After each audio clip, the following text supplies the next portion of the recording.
नमस्कार दोस्तों, स्वागत है आपका स्टडी फॉर सिविल सर्विसेज में। आरओ यारो के बिल्कुल नए पैटर्न की टेस्ट सीरीज है ये। नए पैटर्न के हिसाब से 200 क्वेश्चन आएंगे, एक ही पेपर होगा, एक बार में ही करना होगा। ठीक है, 140 पहले जीएस करेंगे, 60 हिंदी करेंगे, पहले अलग अलग होता था। ये टेस्ट सीरीज बिल्कुल लेटेस्ट ट्रेंड पैटर्न के हिसाब से है। ठीक है, इसको आप पूरा जो है एक बार देखें, अटेम्प्ट करें। और आरओ का जो ये वाली वैकेंसी है, इसमें 11 लाख लोगों ने जो है फॉर्म भरा है। आरओ का एग्जाम टफ हो सकता है, जैसा 11 फरवरी में पेपर आया था जो लीक हो गया था। इससे पहले आरओ 2021 का आया, अभी यूपीपीसीएस 2024 का प्री हुआ। इसका सिंपल मतलब यह है, यूपीपीएससी आयोग का सीधा सीधा मैसेज है स्टूडेंट्स के लिए, जो भी यूपीपीएससी के किसी भी एग्जाम की तैयारी कर रहे हैं, कि भाई अगर अब आपको यूपीपीएससी आयोग के कोई भी एग्जाम में सिलेक्ट होना है तो exact official syllabus plus latest and pattern के हिसाब से ही तैयारी करके सिलेक्ट हुआ जा सकता है। अभी आरओ में जितने दिन बचे हुए हैं, 27 जुलाई को पेपर है, अभी भी अगर आप सिर्फ 3 चीजें कर ले तो आराम से आरओ का कट ऑफ निकल सकता है आपका। देखिए, प्री सबसे ज्यादा टफ स्टेज है। 11 लाख लोग जो है भरे हैं, 400 समथिंग सीटें हैं भाई। ज्यादा से ज्यादा 7-8 हजार से ज्यादा लोग आरओ के प्री में नहीं सिलेक्ट हो सकते हैं ये 11 लाख में से।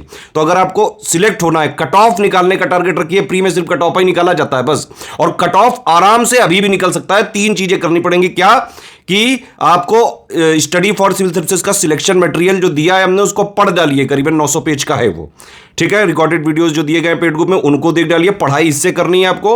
और एससीएस का पेड क्विज और एससीएस की टेस्ट सीरीज से प्रैक्टिस अगर आप करें, जितने दिन बचे हुए हैं अभी, ये 3 चीजें अगर आप कर लें तो चाहे जैसा पेपर आ जाए, easy, moderate, tough, analytical, conceptual, lengthy, factual, आप आराम से हर हाल में आरओ का जो ये एग्जाम होने वाला है 27 जुलाई को, उसमें कट ऑफ क्लियर कर सकते हैं। जो पहले पेपर हुआ था 2023 का, जो 11 फरवरी को, उसमें भी अगर आप देखें, पेपर लीक भले हुआ था लेकिन पेपर बहुत अच्छा बनाया गया था, और उसमें स्टडी फॉर सिविल सर्विसेज से करीबन 160 क्वेश्चन आए थे। अभी यूपीपीसीएस 2024 का जो नया पैटर्न के हिसाब से एग्जाम हुआ है, उसमें आप देख सकते हैं स्टडी फॉर सिविल सर्विसेज के 150 में से जो है 120 क्वेश्चन आए हैं, जो कि कट ऑफ निकालने से बहुत ज्यादा है। तो आरओ के सीरियस एस्पिरेंट को इस पे ध्यान देना चाहिए। ये नए पैटर्न की टेस्ट सीरीज आप जरूर लगाएं। और अगर जो कोई पेड ग्रुप हमारा ज्वाइन कर सकता है, स्ट्रिक्टली ज्वाइन करके उसको एग्जाम तक फॉलो करें।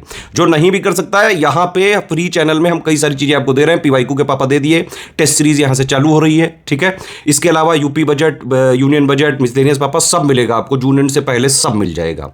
यूपी पीसीएस 2025 की बिल्कुल शुरुआत से सिलेक्शन तक की तैयारी के ग्रुप हमारे चल रहे हैं। 12 अक्टूबर को एग्जाम होने वाला है। उसमें अगर आपको प्री में, देखिए, चाहे आरओ हो चाहे पीसीएस हो, सिर्फ कट ऑफ आपको निकालना है। तो कट ऑफ अगर प्री में निकालना है, स्टडी फॉर सिविल सर्विसेज का सिलेक्शन मटेरियल से पढ़ लो। रिकॉर्डेड वीडियोस जो देंगे वो देख लेना। एससीएस पेड क्विज और टेस्ट सीरीज, इससे प्रैक्टिस कर लो। देखिए, एससीएस टेस्ट सीरीज और एससीएस पेड क्विज से अगर कोई इसी से प्रैक्टिस कर ले तो आपको करीबन 40 से 50% क्वेश्चन तो इसी से सॉल्व हो सकते हैं। ठीक है, चलो अब देखो। नमस्कार। आरओ में अब 200 क्वेश्चन आएंगे, बिल्कुल नए पैटर्न पे। जैसा पेपर आपका 27 जुलाई 2025 को आ सकता है, उसी पैटर्न पे पेपर प्रैक्टिस करने के लिए ये टेस्ट सीरीज जरूर लगाइए। कोई भी सजेशन हो, कोई भी फीडबैक हो, आप कमेंट सेक्शन में कमेंट कर सकते हैं, और अपना स्कोर जरूर से जरूर कमेंट करके बताइए। फॉलो करते रहिए study for civil services. All the very best. हाँ जी, तो UPPSC RO re exam prelims 2023-24 के लिए टेस्ट नंबर 6 पे आ गए हैं हम। 200 नंबर का हमारा पेपर होगा। सेम इंस्ट्रक्शंस हैं, real time exam based test हम बनाने की कोशिश करते हैं, जिससे कि आप लोगों को मैक्सिमम फायदा पहुंच सके। डायरी ऑफ मिस्टेक्स की बात की थी मैंने पिछले टेस्ट में। आई होप आप में से जो सीरियस कैंडिडेट्स हैं उन्होंने तो वो मेंटेन कर ली होगी, वो आपके बहुत काम आएगी पेपर में। पता नहीं कितने क्वेश्चंस आपको आपकी डायरी ऑफ मिस्टेक्स से ही मिलेंगे। तो 140 क्वेश्चंस हम इसमें प्रिपेयर करते हैं। शुरुआत कर रहे हैं हमारे फर्स्ट क्वेश्चन से। क्रोनोलॉजिकल ऑर्डर का ये क्वेश्चन है, और हिंदी इंग्लिश एक समावेशी तरीके से हमें पढ़ना चाहिए, बहुत ही इंक्लूसिव तरीके से। ऐसा नहीं है कि हम बिल्कुल रिजिड हो जाएं कि हमें तो इंग्लिश में ही पढ़ना है, हमें तो हिंदी में ही पढ़ना है। कई बारी इंग्लिश मीडियम के बच्चों को भी हिंदी के ऑप्शंस या सेंटेंस फॉर्मेशन देख लेना चाहिए, उससे आपको आइडिया लग जाता है एक्चुअली क्वेश्चन क्या पूछ रहा है। तो देखिए, ये कुछ रिबेलियंस, विद्रोह दिए हुए हैं। मैंने आपको इतनी बार बताया है, रिबेलियन की जगह एक तो आपको पता होनी चाहिए कहाँ हुआ था, उसका ईयर पता होना चाहिए, और उससे संबंधित लीडर, मेन नेतृत्व किसने किया था, ये आपको पता होना चाहिए। तो देखिए, इसमें आपसे ईयर पूछ रहा है, तभी तो आप उसको अरेंज कर पाएंगे। तो फर्स्ट का आंसर हमारा सी हो जाएगा। पहाड़िया या फिर पहाड़ रिबेलियन जो था वो 1778 का था। सूरत सॉल्ट एजिटेशंस आपके 1844 में हुए थे। वेलोर म्यूटिनी बहुत ही फेमस है 1806, और नार कलबेरिया अपराइजिंग हुई थी 1831 में। अब प्लीज आप मुझे इनका एरिया बताएंगे। लीडर तो खैर बहुत सारे रिबेलियंस होते हैं, ये सिविल रिबेलियंस, इतना नहीं पूछेगा, पर आप इनका एरिया मुझे कमेंट करके बताइए कि कहाँ पे थे। एरिया मतलब किस जगह में थे। Distinguished UNESCO representative list of intangible cultural heritage of humanity के बारे में आपको करेक्ट बताना है। कौन कौन सी चीजें इसमें शामिल हैं। इनटेंजिबल कौन सी चीज होती है जिसको आप फील कर सकते हैं, अमूर्त जिसको कहा जाता है, ठीक है, मतलब जिसको आप छू नहीं सकते। अब कुंभ मेले को आप छू नहीं सकते ना, आप उसका पार्ट बन सकते हैं। बात समझ रहे हैं? करेक्ट बताना है आपको। ठीक है, ये सारा कुंभ मेले को 2017 में ऐड किया है। नवरोज ये पारसियों का एक त्योहार होता है, इसको 2016 में, योग को 2016 में, दुर्गा पूजा को 2021 में। पूरी लिस्ट है, आप एक बार नेट पे देख भी सकते हैं। इन इवेंट्स को क्रोनोलॉजी में अरेंज करना है आपको, देखिए करिए। सी हो जाएगा इसका answer. Subsidiary alliance Lord Wellesley के टाइम पे आया था, आप जानते होंगे, 1798 में। 3 यूनिवर्सिटी बनी थी, लॉर्ड कैनिंग का टाइम पीरियड था 1857। लॉर्ड कैनिंग ही तो थे वाइसरॉय, ऐसे भी पढ़ लिया करो, वाइसरॉय रिवाइज कर लिया करो। वाइसरॉय का क्वेश्चन नहीं है ये, पर रिवाइज कर लो। लॉरेंस का टाइम पीरियड था, कोर्ट्स बने थे 1865 में, और लॉर्ड मेयो का हत्या हुई थी 1872 में। इससे ये भी पूछ सकते हैं कि कौन सा ऐसा वाइसरॉय था जिसको असैसिनेट कर दिया गया था। कौन सा करेक्टली मैच नहीं है? जीव अभ्यारण्य, वाइल्ड लाइफ सेंचुरीज दी हुई हैं, देख लेते हैं। कतरनिया घाट कहाँ पे है? बहराइच में, ठीक है। National Chambal wild life sanctuary कहाँ पे है? इटावा में। रानीपुर कहाँ पे है? चित्रकूट में, ना कि चिंदौली, चित्रकूट। समन कहाँ पे है? मैनपुरी। ठीक, तो आंसर क्या हो जाएगा? सी। 2011 सेंसस के हिसाब से कौन सा स्टेट है जो सेकंड आता है टोटल अर्बन पॉपुलेशन? कौन सा आता है सेकंड? उत्तर प्रदेश आता है सेकंड पे, ठीक है, महाराष्ट्र के बाद। महाराष्ट्र 1, उत्तर प्रदेश सेकंड। मैचिंग कीजिए। प्लेस और रेवोल्यूशनरी, मैंने बताया था ना, या तो रेवोल्यूशनरी, लीडर, ये सब पूछेगा। संबलपुर से थे सुरेंद्र राय, रायपुर से थे नारायण सिंह। कहाँ है नारायण सिंह? ये रहे। बिहार से थे कुंवर सिंह, फेमस है। ग्वालियर से तात्या टोप, तो आपको लास्ट के दो तो पता ही होंगे, तो इससे भी आपका आंसर निकल सकता था। लिस्ट 1 को लिस्ट 2 से आपको बताना है कौन सा करेक्ट दिया हुआ है। मेजर लेक दिए हुए यूपी के, हरियाणा तक के लेक्स पूछे जाते हैं, तो आपको आइडिया होना चाहिए। कीथम कहाँ पे है? Agra, very famous. बरऊ सागर कहाँ पे है? झांसी। अलवरा, कौशाम्बी, नहो, मथुरा। इंपॉर्टेंट है ये, ध्यान देना इन पे। डी हो जाएगा आंसर। एक कमीशन बनाया था ब्रिटिश गवर्नमेंट ने चंपारण सत्याग्रह को खत्म करने के लिए 1917 में। इसमें कौन कौन से मेंबर थे? तो महात्मा गांधी आप जानते हैं इसके मेंबर थे। एक कमीशन बनाया था ब्रिटिश गवर्नमेंट ने, तो महात्मा गांधी को भी उसका मेंबर इंक्लूड किया था। ये ब्रिटिशर्स ने बनाया था। अच्छा, इंडिया की तरफ से भी कमीशन बना था क्या कोई चंपारण के टाइम पे? बताइए जरा। 2 स्टेटमेंट्स दिए हैं, असर्शन रीजन। स्वामी दयानंद ने शुद्धि मूवमेंट की शुरुआत की थी, शुद्धि आंदोलन। और स्वामी दयानंद जो थे वो भारतीय समाज में अछूतों को हिंदू ब्राह्मण के समान दर्जा देना चाहते थे। अनटचेबल्स को हिंदू ब्राह्मण्स के इक्वल स्टेटस दिलवाना चाहते थे। ए सही है, आर गलत है। देखिए, शुद्धि मूवमेंट था कि जो क्रिश्चियन मिशनरी आ गए थे 1813 के चार्टर से, क्रिश्चियन मिशनरीज को परमिशन मिल गई थी, आप जाइए और इनको क्रिश्चियन बनाइए हिंदुओं को। तो उनको वापस से अपनी मतलब इस मूवमेंट से अपने कल्चर की तरफ वापस लाना जो था, वो शुद्धि मूवमेंट का उद्देश्य था। नॉट करेक्ट पूछ रहा है, सही नहीं है। प्राइम मिनिस्टर ने एक पेड़ मां के नाम, plant for mother campaign launch किया था वर्ल्ड एनवायरनमेंट डे जून 5, 2024 में। मिनिस्ट्री ऑफ एनवायरनमेंट ने नोटिफाई किए eco mark rules lifestyle for environment की तर्ज पे सितंबर में। Coastal habitats and tangible income mangroves initiative, Mishti, अलग से पूछ ले, फुल फॉर्म पता होनी चाहिए। जून में लॉन्च हुआ था मैनग्रूव्स को प्रमोट करने के लिए और रिस्टोर करने के लिए। National afforestation and environment development board क्या इंप्लीमेंट कर रहा है? नगर वन योजना। नॉट करेक्ट पूछा है, बी नहीं है सही। क्यों? ये मिनिस्ट्री ऑफ एनवायरनमेंट ने आपके सितंबर 26 को लॉन्च किया है eco mark regulations lifestyle for environment की तर्ज लाइफ पे। ये जो इको मार्क स्कीम चलती है, इको मार्क स्कीम 1991 की है, अब इसकी जगह ये आ जाएगा। 26 सितंबर होगा। थोड़ा डेप्थ में है ये क्वेश्चन, इतने डेप्थ में आपसे नहीं पूछेगा, पर ठीक है पढ़ लीजिए। क्रोनोलॉजी में अरेंज करनी है आपको ये राजवंश। तो बीजापुर कब का है? 1489, अहमदनगर 1490, गोलकोंडा 1512, एडी है ये सब, इतना तो अंदाजा होगा ही आपको। 1691 सी हो जाएगा आंसर। मैचिंग करनी है आपको। देखिए सेशन इंटरनेशनल कांग्रेस का जो यूपी में हुए, अच्छा क्वेश्चन है, और कौन प्रेसिडेंट थे। हर टेस्ट में मैं आपको बताती हूं कि आपको ये पढ़ने हैं, सारे सेशन प्रिपेयर कर लो। आंसर इसका ए हो जाएगा। 1937 का लखनऊ में हुआ था, जवाहरलाल नेहरू थे लखनऊ में। 1910 का इलाहाबाद में हुआ था, सर विलियम वेडरडन थे इलाहाबाद, ठीक है। 1905 का बहुत फेमस बनारस का सेशन था, गोपाल कृष्ण गोखले थे, बनारस लिख लीजिए। और 1899 का भी लखनऊ में हुआ था, रोमेश चंद्र दत्त थे, ठीक है, इंपॉर्टेंट है। कौन सा इनकरेक्ट है, गलत पूछ रहा है। बोरॉन की डेफिशिएंसी से हार्ट रॉट होता है चुकंदर में। बोरॉन की कमी से ब्राउनिंग होता है फूल गोभी में। नाइट्रोजन की कमी से बटनिंग डिजीज होता है फूल गोभी में। और मैंगनीज की कमी से मार्श स्पॉट नामक डिजीज होता है पालक में। ये सही, ये गलत है, ये पालक का नहीं है, मटर का है, ये पीस का, ठीक है। कौन से इवेंट लॉर्ड कॉर्नवालिस से संबंधित है? हम आपको लॉर्ड कॉर्नवालिस का टाइम पीरियड अगर पता है तो, और इनका पता है तो थोड़ा सा क्वेश्चन बन जाएगा, ये नहीं तो फिर मुश्किल है थोड़ा। तो लॉर्ड कॉर्नवालिस का टाइम पीरियड पहले तो नोट कीजिए आपके, और ये सारी लॉर्ड कॉर्नवालिस का था 1783 से, सॉरी 86 से, एक second,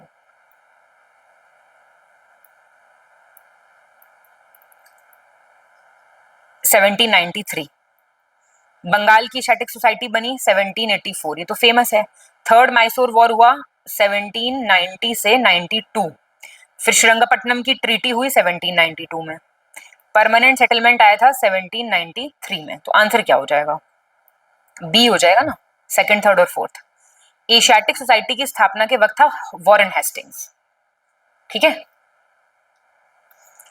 the extent of bamboo area in the country has been estimated to be this much. कितना इंक्रीज हुआ है एज कंपेयर टू पिछला असेसमेंट? ये लेटेस्ट रिपोर्ट के हिसाब से क्वेश्चन पूछ रहा है। बैम्बू का, बांस वाले क्षेत्र का एरिया पूछ रहा है, कितना बढ़ा है पिछले से।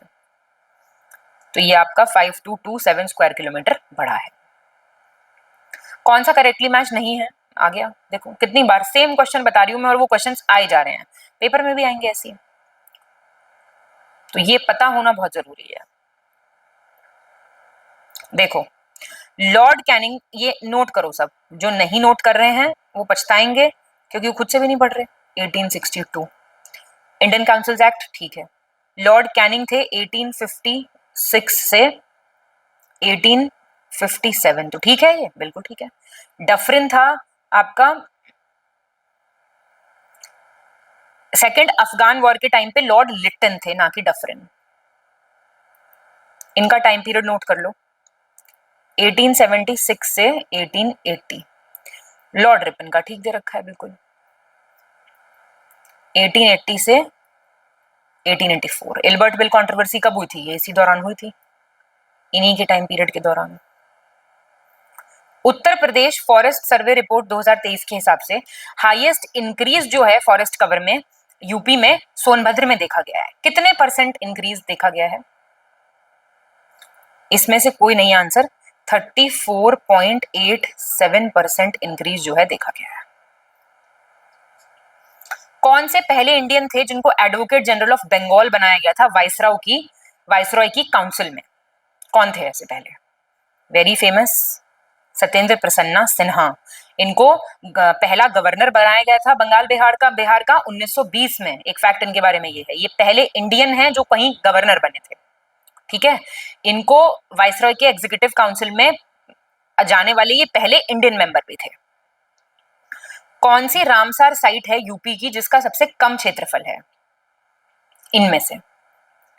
तो सुर सरोवर है, याद रखना। सुर सरोवर वैसे भी स्मॉलेस्ट है आगरा में, तो आपको वैसे पता होना चाहिए। और सबसे बड़ी कौन सी है? अपर गंगा रिवर। इनकरेक्ट चुनना है आपको। लेटेस्ट मिनरल डेटा के हिसाब से उड़ीसा लार्जेस्ट प्रोड्यूसर है आयरन ओर का, और कर्नाटका के पास सबसे ज्यादा भंडार है आयरन ओर के। इनकरेक्ट कौन सा है? इसमें से कोई इनकरेक्ट नहीं है, दोनों सही है। ये इंपॉर्टेंट है क्वेश्चन, इसको पढ़ लेना। Which of the following type of arthropoda respires through trachea and book lung? Book lung के माध्यम से श्वसन नली किसकी है इनमें से? तो ये एर्किनेडा जो ग्रुप होता है वो ऐसे रेस्पायर करता है, ठीक है। जो क्रिटेशियन ग्रुप होता है वो गिल्स, सुना है, गल्फड़ जिसे कहते हैं। मायरियापोडा रेस्पायर करता है ट्रैकिया से सिर्फ, और इंसेक्टिया करता है ट्रैकिया से। असर्शन रीजन, 1813 में ईस्ट इंडिया कंपनी ने पॉलिसी ऑफ फ्री ट्रेड, मुक्त व्यापार की नीति को अपनाया था। ब्रिटिश सरकार भारतीय हस्तशिल्प व्यापार को पहले से अधिक सुदृढ़ बनाना चाहती थी, इंडियन हैंडीक्राफ्ट बिजनेस को स्ट्रॉन्ग करना चाहती थी। ए सही है, आर गलत है। आर क्यों गलत हुआ? ब्रिटिश, इसमें क्या हुआ था, ब्रिटिश ट्रेडर्स को पूरी फ्रीडम मिल गई थी कि आप इंपोर्ट करो जितना करना, आपको बाहर भेजो। तो इंडियन गुड्स जो कि ट्रेडिशनल टेक्नोलॉजी से प्रोड्यूस होते थे वो खड़े ही नहीं हो पाए ब्रिटिश गुड्स के सामने, जिसकी वजह से बहुत ही भयंकर लॉस फेस किया था हैंडीक्राफ्ट बिजनेस ने। ये लोग क्यों बनाना चाहेंगे स्ट्रॉन्ग?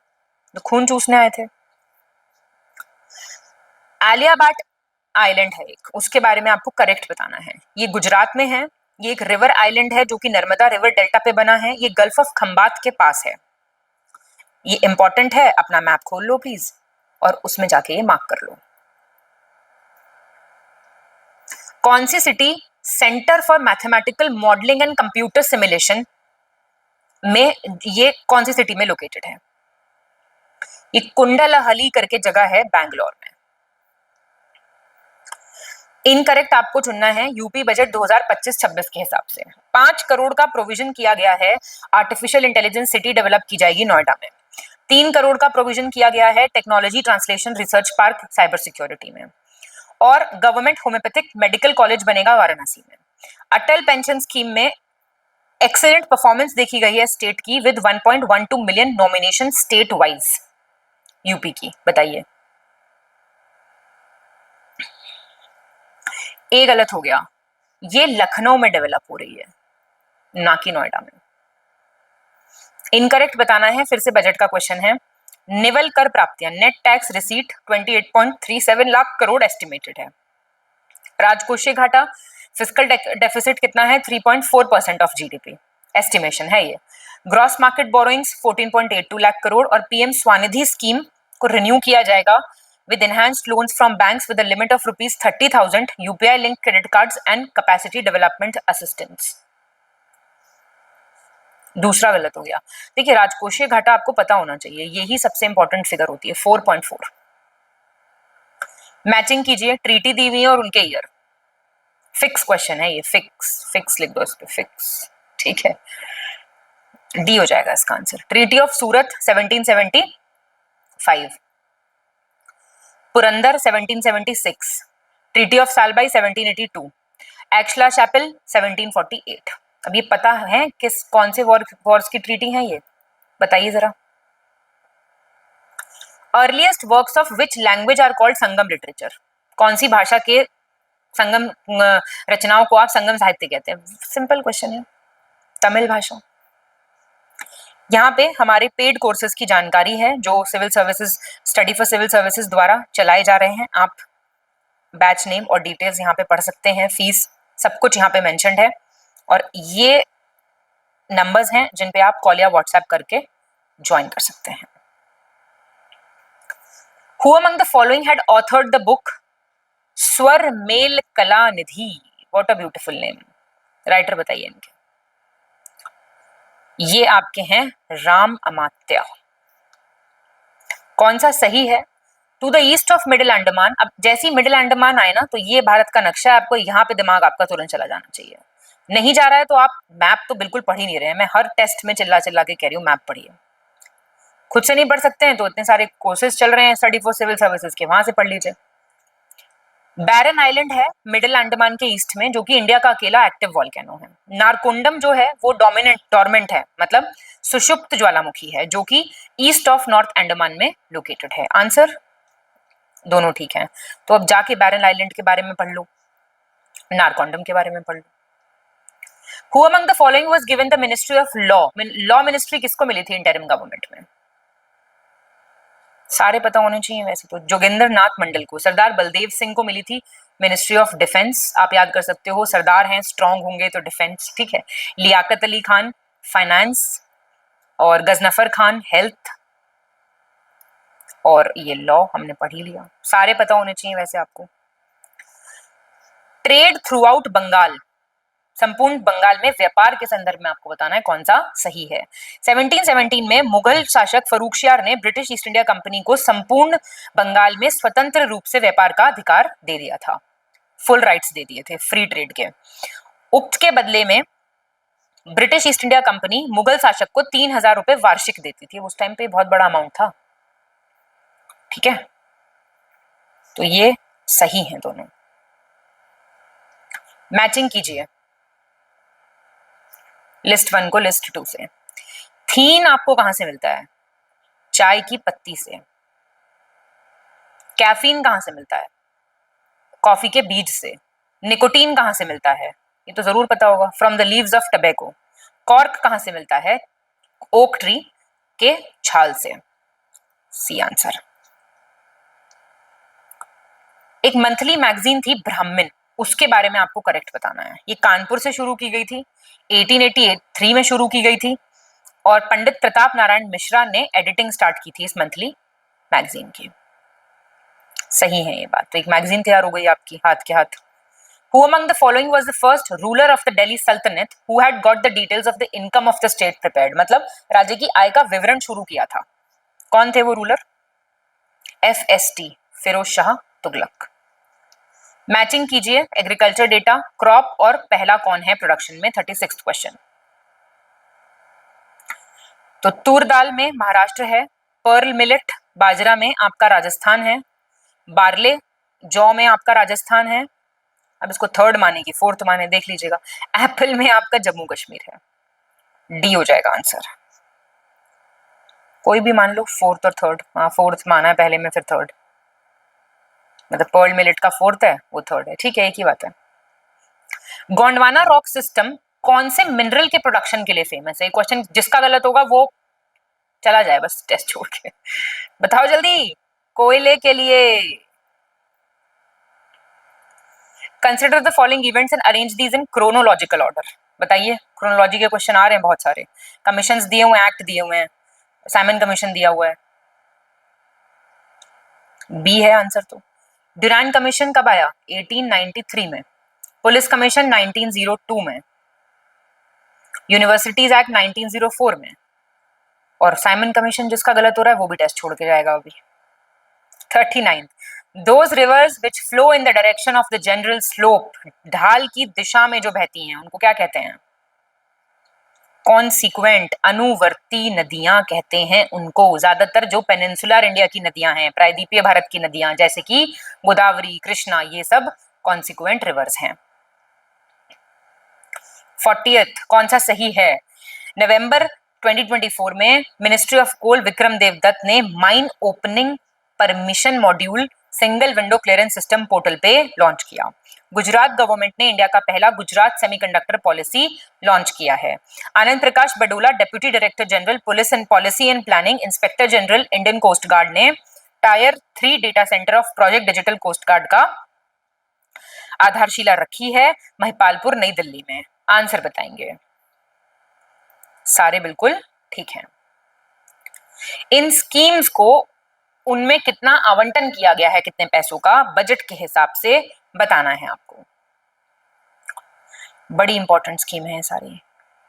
प्रधानमंत्री गरीब कल्याण अन्न योजना में फर्स्ट का हो जाएगा फोर्थ, ए का फोर्थ, तो आंसर तो खैर सी आई गया, ठीक है, ये इसका ए है। फिर आपका प्रधानमंत्री यूरिया सब्सिडी में आपका ये दिया है, बी हो जाएगा इसका। मनरेगा में मिला है 86,000 डी हो जाएगा इसका। 7500 करोड़ मिले हैं PM Shri, PM school for rising India, इसका सी हो जाएगा। Kisan Dhan Dhanya scheme has been announced for the agriculture sector in budget 2025-26। कितनी डिस्ट्रिक्ट आती हैं इसके तहत? 100 डिस्ट्रिक्ट आती हैं। इंपॉर्टेंट है, ठीक है, पढ़ते रहिए। इंसुनार, इंसुनावर के साइलेंट है, क्या है इंसुनावर? ये एक किस्म का मार्शल आर्ट है। कहाँ का है मार्शल आर्ट? मिजोरम का। ऐसे ऐसे क्वेश्चन आते हैं। वेक्टर क्वांटिटी, सदिश राशियां कौन सी हैं? सारी पता होनी चाहिए। सॉरी, ए electric field, magnetic field, electric current, electric intensity क्या है? वेक्टर क्वांटिटी है। मैग्नेटिक फील्ड नहीं है, नहीं रुको, 1 2 और 4। इलेक्ट्रिक करंट क्या है? इलेक्ट्रिक करंट स्केलर है। क्या होती है वेक्टर और स्केलर में, क्या डिफरेंस होता है? ये तो सभी को पता होगा, फिर भी कमेंट करो। विद रेफरेंस टू महाजनपद मगध, आपको बताना है मगध के बारे में कौन सी बात ठीक है। मगध सबसे पावरफुल, सबसे प्रॉस्परस किंगडम के रूप में उभर के सामने आया था नॉर्थ इंडिया में 6th सेंचुरी बीसी में। रियल फाउंडर बिंबिसार थे। ठीक बात है दोनों। ये ईयर पढ़ लिया करो, ये पूछेगा कई बार, ये कई बार आपको क्रोनोलॉजी में लगाने को दे देगा, समझ रहे हो? इंटरचेंजेबल, स्मार्ट स्टडी करो। टेस्ट में से क्वेश्चन नहीं आया, आपने कहा था इतने क्वेश्चन आए हैं, आपको टेलीग्राम जाके देखना पड़ेगा, उसके लिए पढ़ना पड़ेगा। पढ़ते तो हो ही नहीं, तो वो पीडीएफ भी कैसे पढ़ोगे? बहुत बड़ी पीडीएफ है वो। हंस लो थोड़ा, स्माइल करो और पढ़ो। 46 कौन सा नहीं सही है यूनियन बजट 2025-26 के बारे में? 5 साल के लिए मिशन लॉन्च किया है, सब्सटैंशियल इंप्रूवमेंट लेके आएंगे कॉटन कल्टीवेशन में, कपास की खेती के लिए। A plant with an annual production capacity of 12.7 lakh metric ton कहां पे सेटअप करा जा रहा है? नमरूप, असम में। National institute of food technology entrepreneurship and management कहां स्टैब्लिश होगा? बिहार में। Proposal to establish marine development fund with an allocation of rupees 75,000 crore कौन सा सही नहीं है पूछ रहा है। लास्ट वाला सही नहीं है, 25,000 करोड़ है ये, ठीक है। बाकी कंट्रीब्यूशन जो है, मतलब गवर्नमेंट का कंट्रीब्यूशन इसमें 49% रहेगा, बाकी पोर्ट और प्राइवेट सेक्टर इसमें कंट्रीब्यूट करेगा ये मरीन डेवलपमेंट के लिए। Revolutionaries of the Hindustan Republican Association had successfully robbed the 8 down goods train going to Kakori on which line? कौन सी लाइन पे ये चल रही थी ट्रेन? सहारनपुर लखनऊ। ये भी कोई गलत करने की चीज है क्या? काकोरी इंसिडेंट अगस्त 9 1925, पूरी डेट याद रखना। Under the process of cloud seeding, artificial rain की जाती है, पता होगा आपको, तो उससे क्लाउड्स बनाए जाते हैं कार्बन डाइऑक्साइड से। कौन सा एलिमेंट इसमें यूज होता है? आयोडीन। ये क्वेश्चन गलत नहीं हो सकता आपका। इनकरेक्ट बताइए। फुल फॉर्म्स पूछी हैं। एफएम फ्रीक्वेंसी मॉड्यूलेशन, एप्रॉम होता है erasable programmable read only memory, DOS होता है डिस्क ऑपरेटिंग सिस्टम, एलसीडी होता है लिक्विड क्रिस्टल डिस्प्ले। तो गलत क्या हो गया भाई? ये इरेजेबल प्रोग्रामेबल होगा, प्रोग्रामेबल, ठीक है, एबल, बी हो जाएगा answer. 50 not correct about global hunger index 2024, सही नहीं है। इंडिया का रैंक ये तो पूछेगा 105 आउट ऑफ 127 और स्कोर है 27.3। ग्लोबल हंगर इंडेक्स एक पीयर रिव्यूड इंडेक्स है, समकक्ष समीक्षा वाला सूचकांक है, जिसको एनुअल बेसिस पे कंसर्न वाइल्ड लाइफ और वेल्थ हंगर लाइफ इसको लॉन्च करती है, पब्लिश करती है। इस इंडेक्स में 2024 में नेपाल की रैंक 68 है, श्रीलंका की 56 है, बांग्लादेश की 84 है। आंसर डी, सारे सही हैं। सबसे बढ़िया वैरायटी होती है कुफरी चिप्सोना। होती किसकी है ये वैरायटी? कुफरी चिप्सोना क्या है? आलू है भाई, पटेटो। चिप्सोना आलू सबके घरों में यूज होता होगा, पूछो अपनी अपनी मम्मी से, और जो खुद खाना बनाते हैं उनको पता ही होगा। इनकरेक्ट चुनना है। ये कुछ डिपार्टमेंट्स हैं जो मुगल शासकों ने बनाए थे, आपको बताना है कौन सा किसने बनाया था। दीवाने अमीर कोही किसने बनाया था? एमबीटी। मुस्तखराज अलाउद्दीन खिलजी। अर्ज किसने बनाया था? गियासुद्दीन बलबान। दीवाने रियासत अलाउद्दीन खिलजी ने बनाया था, रणवीर सिंह ने। ठीक है, मैचिंग कीजिए फेमस फोक डांसेस और रिलेटेड स्टेट, मैचिंग कीजिए 53rd में। दादरा यूपी का है, तरंग मेल गोवा, कालबेलिया राजस्थान, नाग नागिन जैसा डांस होता है ना, Charba Himachal Pradesh. 53 is correct, A. कौन सी report bank for international settlement publish करता है इसमें से? तो ये करता है वैश्विक वित्तीय प्रणाली report, global financial system report. ये कौन करता है? ग्लोबल इकोनॉमिक प्रोस्पेक्ट, ये करता है world bank. Global financial stability कौन करता है? आईएमएफ। और ये कंपेटिटिवनेस रिपोर्ट करता है वर्ल्ड इकोनॉमिक फोरम, इंपॉर्टेंट है ये। 55 करेक्ट चुनना है एसडीजी इंडिया इंडेक्स के बारे में। ओवरऑल एसडीजी स्कोर इंडिया का 71 रहा। 2018 से 2023-24 तक सबसे ज्यादा जो तेजी से ग्रो किया है जिसका स्कोर, वो यूपी का किया है। और 4th एडिशन है ये इंडिया के कंट्री के फ्लैगशिप टूल का। आप जानते हैं इसी से मेजर होता है ना national progress sustainable development goal पे हम कितनी तरक्की कर रहे हैं, वो इसी इंडेक्स से पता चलता है। तीनों सही है। कौन सी सिटी इंजीनियरिंग इंडस्ट्री के लिए फेमस है? कीव यूक्रेन, ये पूछता है कि नहीं पूछता है। वेनिस वाली है कांच के लिए, ग्लास इंडस्ट्री के लिए। फिर डेट्रॉइट आप जानते हैं ऑटोमोबाइल्स के लिए बहुत फेमस है। और ग्लासगो शिप बिल्डिंग के लिए।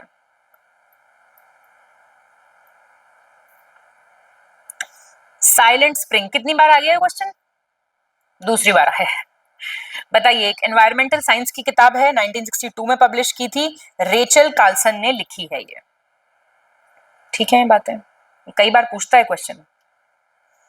ये हमारे पेड ग्रुप की जानकारी इस पेज से आपको मिल जाएगी। बैच नेम एंड डिटेल्स यहाँ पे दी हुई हैं, सब जगह आपके फीस मेंशन्ड है। तो आप लोग कहते हैं फीस कितनी है, फीस कितनी, ये पढ़ लो जरा बैठ के आराम से, इससे पता चल जाएगा। और कोई और भी आपको जानकारी चाहिए तो वो देखिए डिस्क्रिप्शन बॉक्स में आप सारे फीडबैक वगैरह सब कुछ पूछ सकते हैं, लेकिन आपको ज्वाइन करना है, वाकई सीरियस हैं आप, तो इन नंबर्स पे कॉल या व्हाट्सएप कीजिए, पूरी जानकारी ले लीजिए। स्माइल करते रहना है, हो जाए कुछ भी। 58 arrange the following mountain peaks in ascending order, आरोही क्रम में इनको आपको व्यवस्थित करना है। ऐसे क्वेश्चन आते हैं, बिल्कुल आते हैं। ए हो जाएगा, ठीक है। तो मकालू का है 8481 मीटर है हाइट, धौलागिरी की है 8172, नंग पर्वत की है 8126, अन्नपूर्णा की है 8078। अब जरा मुझे बताओ ये है कहाँ, लोकेशन बताओ इनकी। 59 में आपको इनकरेक्ट बताना है। यूपी बजट 2025-26 के हिसाब से जीएसडीपी स्टेट की ₹27.51 लाख करोड़ एस्टिमेटेड है। जीडीपी ग्रोथ रेट 11.6% रहा है और पर कैपिटा इनकम 93,514। सारे ठीक हैं ये statement. 60 with reference to the painting in Vijayanagar period कौन सा करेक्ट है? Painting of Vijayanagar is known as Lepakshi art. Lepakshi कला कोई पूछे तो विजयनगर की है। विजयनगर स्टाइल में मिक्सचर लिया गया है डांस और म्यूजिक का, जिसको यक्षिणी स्टाइल कहते हैं। दोनों बातें ठीक है। इंपॉर्टेंट क्वेश्चन है आर्ट एंड कल्चर का, इंपॉर्टेंट क्वेश्चन है, देख लेना। करेक्ट चुनिए। लेटेस्ट मिनरल डेटा 2024 के हिसाब से ऑस्ट्रेलिया लार्जेस्ट प्रोड्यूसर है आयरन ओर का दुनिया में। सबसे ज्यादा भंडार भी ऑस्ट्रेलिया के पास ही है और चौथा रैंक इंडिया का है आयरन ओर प्रोडक्शन में। आपको सही बताना है। ठीक है ये तीनों ठीक। नॉट करेक्टली मैच पूछ रहा है फाइनेंस कमीशन और उनके चेयरमैन, यही पूछेगा क्वेश्चन। फर्स्ट के केसी नियोगी ठीक है, 8th के आपके नहीं, ये आंसर बी हो गया इसका, ये 11th के हैं। 10th के आपके केसी पंत और 13th के हैं आपके doctor Vijay Kelkar. Which among the following organization is headquartered in new york USA? हर टेस्ट में एक क्वेश्चन आ रहा है, तो एक टेस्ट में गलती करके दूसरे टेस्ट में गलती कर रहे हो तो आप नॉन सीरियस स्टूडेंट हो, ठीक है। तो इसमें से कोई सही नहीं है। United Nations industrial development organization का हेडक्वार्टर वियना में है, ऑस्ट्रिया। इंटेलेक्चुअल प्रॉपर्टी वाला जेनीवा में है। नाटो का ब्रसल्स में है, ब्रसल्स कहाँ पे है? बेल्जियम में। और इंटरनेशनल रिन्यूएबल एनर्जी का अबू धाबी में है। तो न्यूयॉर्क किसी का नहीं है। Not true about Wardha scheme on education. कुछ ही स्कीम्स हैं, इंडिपेंडेंस एरा से लेके अब तक एजुकेशन से रिलेटेड ज्यादा कुछ स्कीम नहीं लाया कोई, तो पता होना चाहिए। फ्री एंड कंपलसरी एजुकेशन की बात की गई थी 6 से 14 साल के बच्चों के लिए। एजुकेशन मदर टंग में दी जाएगी, मातृभाषा में। इसको महात्मा गांधी जी ने तैयार किया था और इसने इंपॉर्टेंस दिया था मैनुअल वर्क, रीजनल हैंडीक्राफ्ट को। ये गलत हो गया, आपको लगेगा ये सही है, सही नहीं है ये। 7 से 14 साल, 6 से 14 साल नहीं है। Which of the following district has the highest rural literacy rate as per UP census 2011? Highest rural literacy कहाँ पे है इनमें से? औरैया में। कितनी है? 77.5%। बहुत बढ़िया, काबिले तारीफ चीज है ये। A speed greater than how many Mach is called as hypersonic speed? Basically hypersonic speed क्या होती है? 5 मैक से ज्यादा स्पीड को आप हाइपरसोनिक कहते हैं। ठीक है, 1 मैक से ज्यादा होगी तो क्या कहलाएगी? सुपरसोनिक। याद कर लो सारी। 5 मैक से ज्यादा कहलाएगी तो हो गया। ठीक है, और ये किसमें नपता है? और नॉर्मल जो स्पीड ऑफ साउंड होता है ना नॉर्मल मीडियम में, वो 1 मैक होती है। During the reign of Devrai I, which traveler had written about the Vijayanagar city that the circumference of the city was 96 kilometre and 90,000 mighty soldiers lived in it? किस नगर के लिए ये कहा था? किन्होंने कहा था? किस नगर के लिए, मतलब विजयनगर के लिए कहा था? किसने कहा था? निकोलो कॉन्टी ने। ठीक है, ये इटली के ट्रैवलर थे और 1420 में आए थे ये विजयनगर एम्पायर। इन्होंने ऐसा ऐसा कहा था, काफी भव्य शहर था वो। कौन सा करेक्टली मैच नहीं है? कुछ प्रसिद्ध नाट्य कलाएं दी हुई और उनके स्टेट। पगति वैशालू, यही करेक्टली मैच नहीं है, ये तेलंगाना का है। बयालिट्टा ठीक दिया हुआ है, Karnataka. Raman Uttarakhand, Kariyala Himachal Pradesh. Player of the long jump should jump making an angle of which degree with the earth so that he will cover the maximum distance. देखो कितना बहुत टफ होता है स्पोर्ट्स, आसान नहीं होता। मतलब किस डिग्री का कोण बनाते हुए कूदेगा कि सबसे दूर जाएगा? तो वो 45 डिग्री का अगर कोण बनता है तो सबसे ऊंची छलांग लगेगी। कौन सी डिस्ट्रिक्ट का लोएस्ट लिटरेसी रेट है एज पर सेंसस 2011? श्रावस्ती। कितना है? 46.7%। कौन सा करेक्टली मैच नहीं है? कमीशंस दिए हुए उनके ईयर बताने हैं आपको। नेशनल कमीशन फॉर विमेन, ठीक है क्या ये? बिल्कुल ठीक है। माइनॉरिटीज, ठीक है। नेशनल ह्यूमन राइट्स कमीशन, गलत हो गया, 1993 आंसर हो गया सी। और ये आपका 2007, ये याद कर लो, इंपॉर्टेंट है ये, क्रोनोलॉजी में पूछेगा लगाने को। असर्शन और रीजन। टाइम पीरियड पेंडुलम का जो है आवर्तकाल बढ़ जाता है गर्मियों में। जनरली लेंथ कम हो जाती है, लंबाई कम हो जाती है गर्मियों में। क्या सही है बात? ये ए सही है पर आर गलत है। क्यों? टाइम पीरियड बढ़ जाता है क्योंकि लेंथ बढ़ जाती है, इसलिए ही टाइम पीरियड बढ़ता है। ठीक है, और उल्टा हो जाता है सर्दियों में। 44th अमेंडमेंट एक्ट 1978 के बारे में आपको बताना है कौन सा सही नहीं है, गलत नहीं है। ये इसलिए करती हूं मैं, गोला इसलिए बनाती हूं, अंडरलाइन इसलिए करती हूं कि एग्जाम में ये गलती ना हो। Fundamental rights guaranteed bye article 19 को आप सस्पेंड नहीं कर सकते नेशनल इमरजेंसी के टाइम पे। 20 को भी नहीं कर सकते और 21 को भी नहीं कर सकते। बताना है आपको कौन सा सही है, कौन सा गलत है। ए गलत हो जाएगा। देखिए 2021 के नहीं सस्पेंड हो सकते हैं, सिर्फ ये दो ही आर्टिकल को प्रोटेक्ट करता है। 20 and 21 can not be suspended. तो ये और ये ठीक है, ये गलत हो गया। कौन सा पास, कौन सा दर्रा पाकिस्तान ऑक्युपाइड कश्मीर वैली को कश्मीर वैली से जोड़ता है देवसाई पार्क के माध्यम से? बुर्जिल दर्रा, बुर्जिल पास। ये पासेस बताओ कहां पे, कमेंट करके मुझे।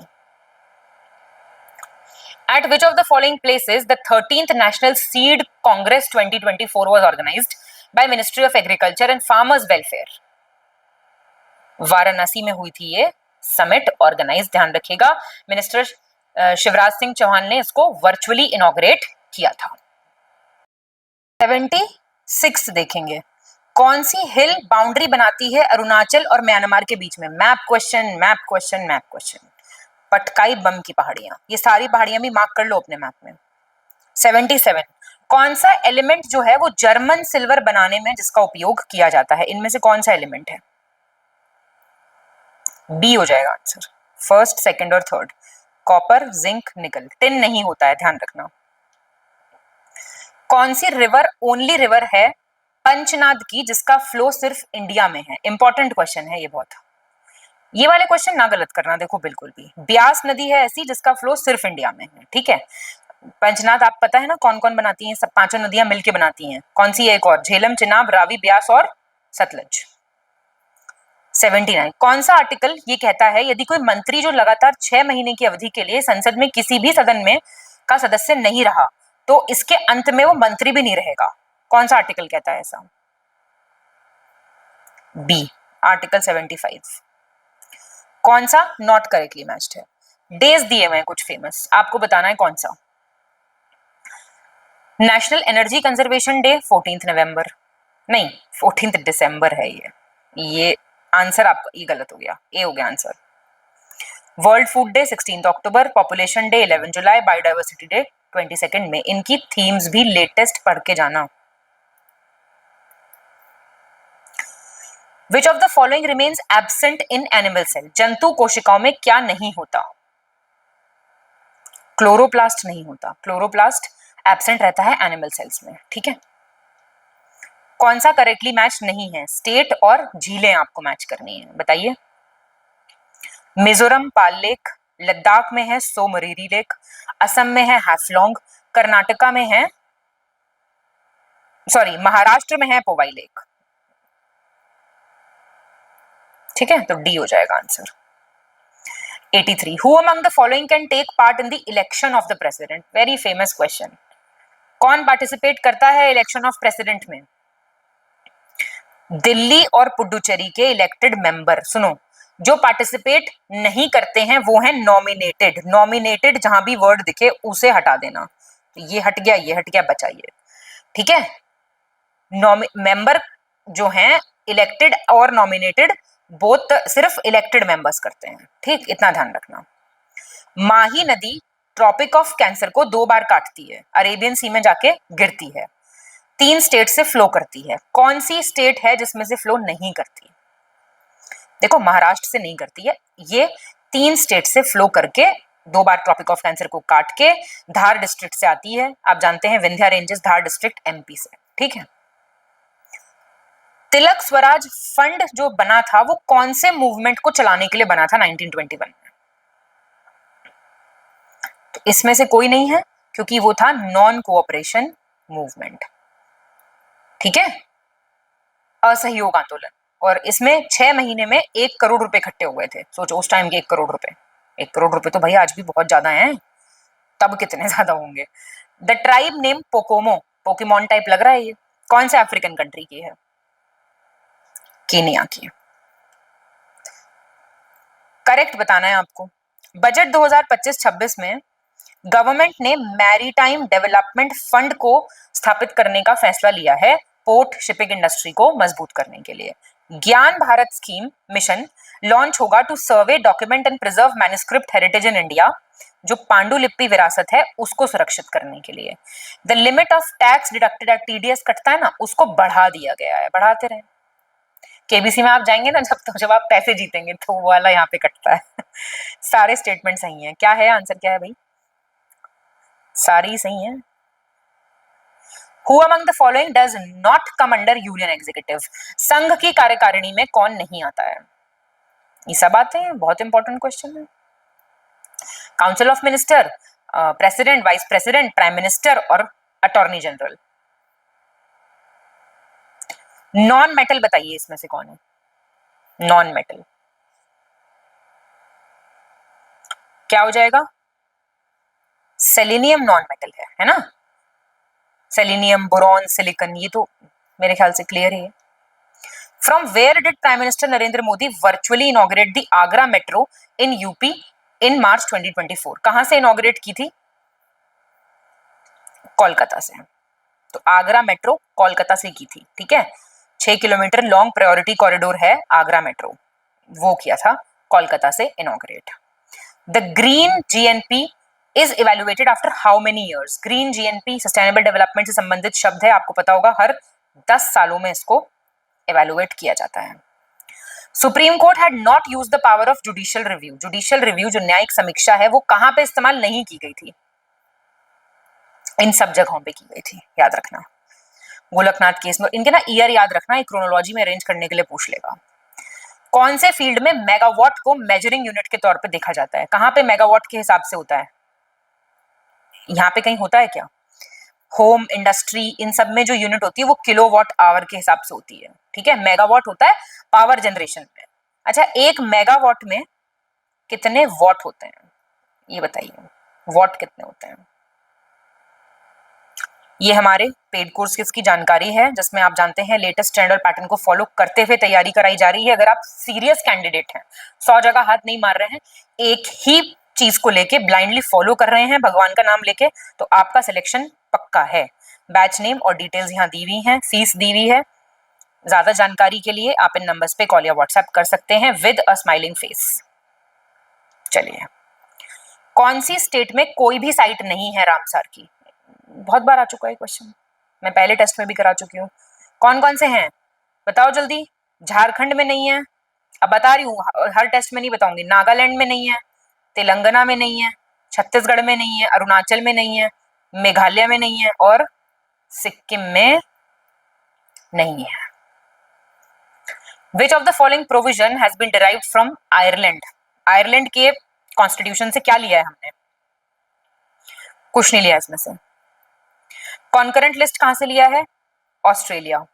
Joint sitting? Australia. Impeachment? US. Ireland से बताएगा कोई क्या लिया है, कौन सा प्रावधान आयरलैंड से लिया गया है? Which of the following phenomena is not caused by पूर्ण आंतरिक परावर्तन? टोटल इंटरनल रिफ्लेक्शन की वजह से इसमें से क्या नहीं होता है? साबुन के बुलबुलों का रंग बिरंगा दिखना, तो ये किसकी वजह से होता है? ये होता है इंटरफेरेंस की वजह से, व्यतिकरण के कारण होता है ये इंटरफेरेंस, जो आपको नहीं करना चाहिए किसी के भी जीवन में, ठीक है। बाकी सब कुछ टीआईआर की ही वजह से होता है। Under the leadership of whom among the following was the National Liberal Union important established in 1918? Surendranath Banerjee, बहुत इंपॉर्टेंट है, याद रखना। ये क्या हुआ था, जो नरमपंथी नेता होते थे, जो मॉडरेट लीडर थे, उन्होंने मॉन्टेक चेम्सफोर्ड रिपोर्ट को अच्छा बताया था, तो उन्होंने एक मीटिंग बिठाई 1918 में। सुरेंद्रनाथ बैनर्जी उसके लीडर थे, तो और कांग्रेस से सेपरेट हो गए थे वो, तो उन्होंने नेशनल लिबरल यूनियन बना लिया था यहाँ पे, ठीक है, जो बाद में ऑल इंडिया लिबरल यूनियन भी बना था, तो काफी फेमस हो गया था ये। करेक्ट बताइए, अपडेटेड एग्रीकल्चर डेटा है। उत्तर प्रदेश टॉप पे है शहद के प्रोडक्शन में, आलू के प्रोडक्शन में, गेहूं के प्रोडक्शन में और सब्जियों के प्रोडक्शन में। Very nice, all are correct. Jain Agam में क्या नहीं? जैन अगम में क्या नहीं है? दो अनुयोग द्वार नहीं है। जैन अगम आप जानते हैं जैन साहित्य का नाम है, जैन अगम कहते हैं जिसमें 12 अंग होते हैं, 12 ही उपअंग हैं, 10 प्रकीर्ण होते हैं, 6 छेद सूत्र हैं, 4 मूल सूत्र हैं, ठीक है, और एक होता है अनुयोग द्वार, एक होता है नंदी सूत्र। ये सारे कर लो प्रिपेयर। तो 100th क्वेश्चन पे हम आ गए हैं, खुश रहिए। पार्ट 3 में क्या दिया हुआ है? सिंपल सिंपल क्वेश्चन पूछ रहे हैं आज तो। फंडामेंटल राइट्स, यूटी कहां पे है? फर्स्ट पार्ट में। सिटीजनशिप कहां पे है? सेकंड में। फंडामेंटल ड्यूटी कहां पे है? 4A में। अब 4 में क्या है बता देती हूँ, चलो। DPSP. Which of the following gas has the highest share in the composition of air? हिस्सेदारी किसकी इनमें से सबसे ज्यादा है? इनमें से सबसे ज्यादा है आपकी आर्गन की। आर्गन की करीब 0.093% है। ये जो neon, argon, carbon dioxide, krypton है, बहुत ही कम अमाउंट में होती है। जैसे नियोन आपकी 0.002% है, ये सब 0.93%। कार्बन डाइऑक्साइड है 0.0 0.36%, इसी ने देखो तरकाट मचा दिया। 0.001% है क्रिप्टन। तो मैचिंग कीजिए महाजनपद और उनकी राजधानी। ए हो जाएगा आंसर। वज्जी की राजधानी थी वैशाली, वत्सा की थी कौशाम्बी, गंधार की थी तक्षशिला, कौशाल की थी श्रावस्ती। 103 देखेंगे। करेक्ट ऑप्शन चुनना है आपको लेटेस्ट अपडेटेड एग्रीकल्चरल डेटा 2023-24 के ऊपर। ये फिर से आ गया, सेकंड लीडिंग पूछ रहा है, हर एक में सेकंड पूछ रहा है।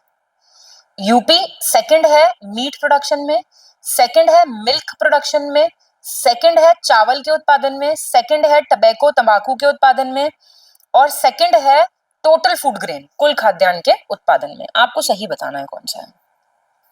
देखिए 1, 2 और 3 बिल्कुल ठीक है। गलत कौन सा होता है हमारा? 4th हो गया गलत। थर्ड है यूपी। और फूड ग्रेन्स के मामले में फर्स्ट है, लीडिंग प्रोड्यूसर है फूड ग्रेन्स का।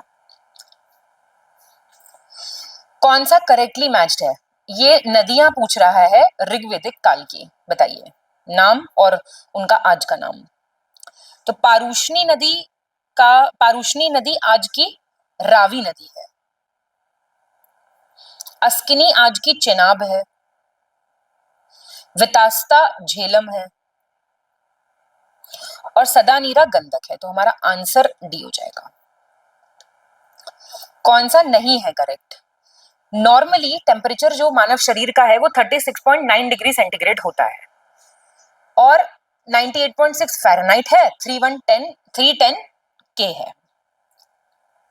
तो गलत कोई नहीं है। और ये ना इंपॉर्टेंट हो जाता है, देखो थोड़ा सा, एक सेकेंड। आप सेंटीग्रेड में, फ़ारेनहाइट में और केल्विन में आपको पता होना चाहिए तीनों temperature. Who among the following had banned the practice of sati in Kashmir during his reign? सती प्रथा किसने बंद कर दी थी? तो ये सिकंदर ने बंद कर दी थी बिल्कुल। दो स्टेटमेंट्स दिए हैं, एक असर्शन है, दूसरा रीजन है। Hot soup taste better than cold soup. Of course गरम सूप ही अच्छा लगता है ना, क्योंकि हॉट सूप ज्यादा क्षेत्रफल पे फैलता है जीभ के। बताइए, बहुत अच्छा क्वेश्चन है ये। ठीक है, ज्यादा सरफेस टेंशन हो जाती है ना कोल्ड सूप की, तो वो कम स्प्रेड होता है। सरफेस टेंशन जैसी कम होती, पृष्ठ तनाव कम होता है गर्म सूप का, तो वो जीभ पे ज्यादा फैलता है, टेस्ट ज्यादा आता है, अच्छा लगता है। The farmers had to cultivate indigo on at least what part of their land under 3 kathia system. 3 kathia method में कितने पार्ट पे इंडिगो की खेती करनी थी? तो नाम से पता चल रहा है 3 कठिया, तो 20 का 3 part. Which of the following enzyme breaks down di and tripeptides into amino acids? कौन सा एंजाइम तोड़ता है, बताना है आपको। तो ये इरेप्सिन तोड़ता है। ठीक है, माल्टोज क्या करता है? माल्टोज जो है, माल्टोज को माल्टेज कन्वर्ट करता है ग्लूकोज में, सुक्रेस कन्वर्ट करता है सुक्रोज को ग्लूकोज में। ठीक है, और लैक्टोज जो है वो ग्लूकोज को गैलेक्टोज में कन्वर्ट करता है। लेटेस्ट आर्कियोलॉजिकल फाइंडिंग्स के हिसाब से अर्लीस्ट एविडेंस राइस कल्टीवेशन का लाहौर देव से मिला है। कहां पे है लाहौर देव? कौन सी जगह में पड़ता है? संत कबीर नगर। इनकरेक्ट चुनना है आपको। बानभट्ट कोर्ट पोएट था, बानभट्ट का, ओ हर्षवर्धन का, ठीक है ये। चाइनीज ट्रैवलर ह्यून सांग इंडिया आया था हर्षवर्धन के टाइम पे, ठीक है ये भी। कांचीपुरम कैपिटल थी पल्लव्स की, राष्ट्रकूट की नहीं। तो आंसर क्या हो जाएगा आपका? सी। और रवि कीर्ति कोर्ट पोएट थे पुलकेशन द्वितीय के। उड़िया लैंग्वेज को उड़िया किस लैंग्वेज ने बनाया, किस अमेंडमेंट ने बनाया, ये पूछ रहा है। याद रखिएगा please, 96th amendment act of 2011। Who among the following was not related to the reign of Gupta Emperor Chandragupta II? Chandragupta 2 के टाइम पीरियड का इनमें से कौन नहीं है?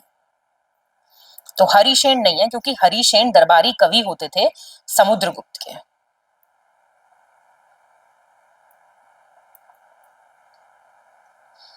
कौन सा नहीं है मैच सही? एसिड्स, और ये पूछ रहा है एसिटिक एसिड, ए हो जाएगा आंसर। एसिटिक एसिड किस में होता है? सिरके में, विनेगर, चाउमीन खाते हो ना आप, उसमें होता है। फॉर्मिक एसिड लाल चींटी जब काटती है, लैक्टिक एसिड योगर्ट दही में, ऑक्सैलिक एसिड स्पिनच में। गूसबेरी में कौन सा होता है बताइए? Vitamin C. Rate of land revenue during Lodhi dynasty, Lodhi dynasty के टाइम पे भूमि राजस्व की दर क्या थी? 1/4। स्कीम और किसने इशू की है ये पूछ रहा है, कौन सी स्कीम कौन सी डिपार्टमेंट की है? तो अश्वनिधि परियोजना विमेन चाइल्ड डेवलपमेंट की है, ठीक है। आयुष्मान भाव हेल्थ और फैमिली वेलफेयर का है। यूनिवर्सल पेंशन स्कीम जो है ये बांग्लादेश की है, ठीक है। ये आंसर डी हो जाएगा। अब फिर से इनकरेक्ट पूछ रहा है आपसे। According to the general earth system science data release on 12th June 2024, India is the second largest emitter of nitrous oxide after China.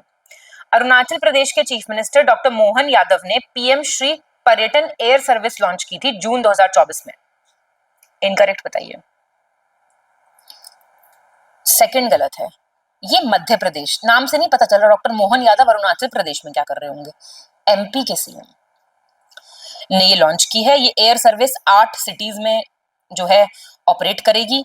रेवा, आपका भोपाल, इंदौर, जबलपुर, उज्जैन, ग्वालियर, सिंगरौली, खजुराहो, ठीक है। करेक्ट पूछ रहा है हाइड्रोजन बेस्ड इंजन के बारे में।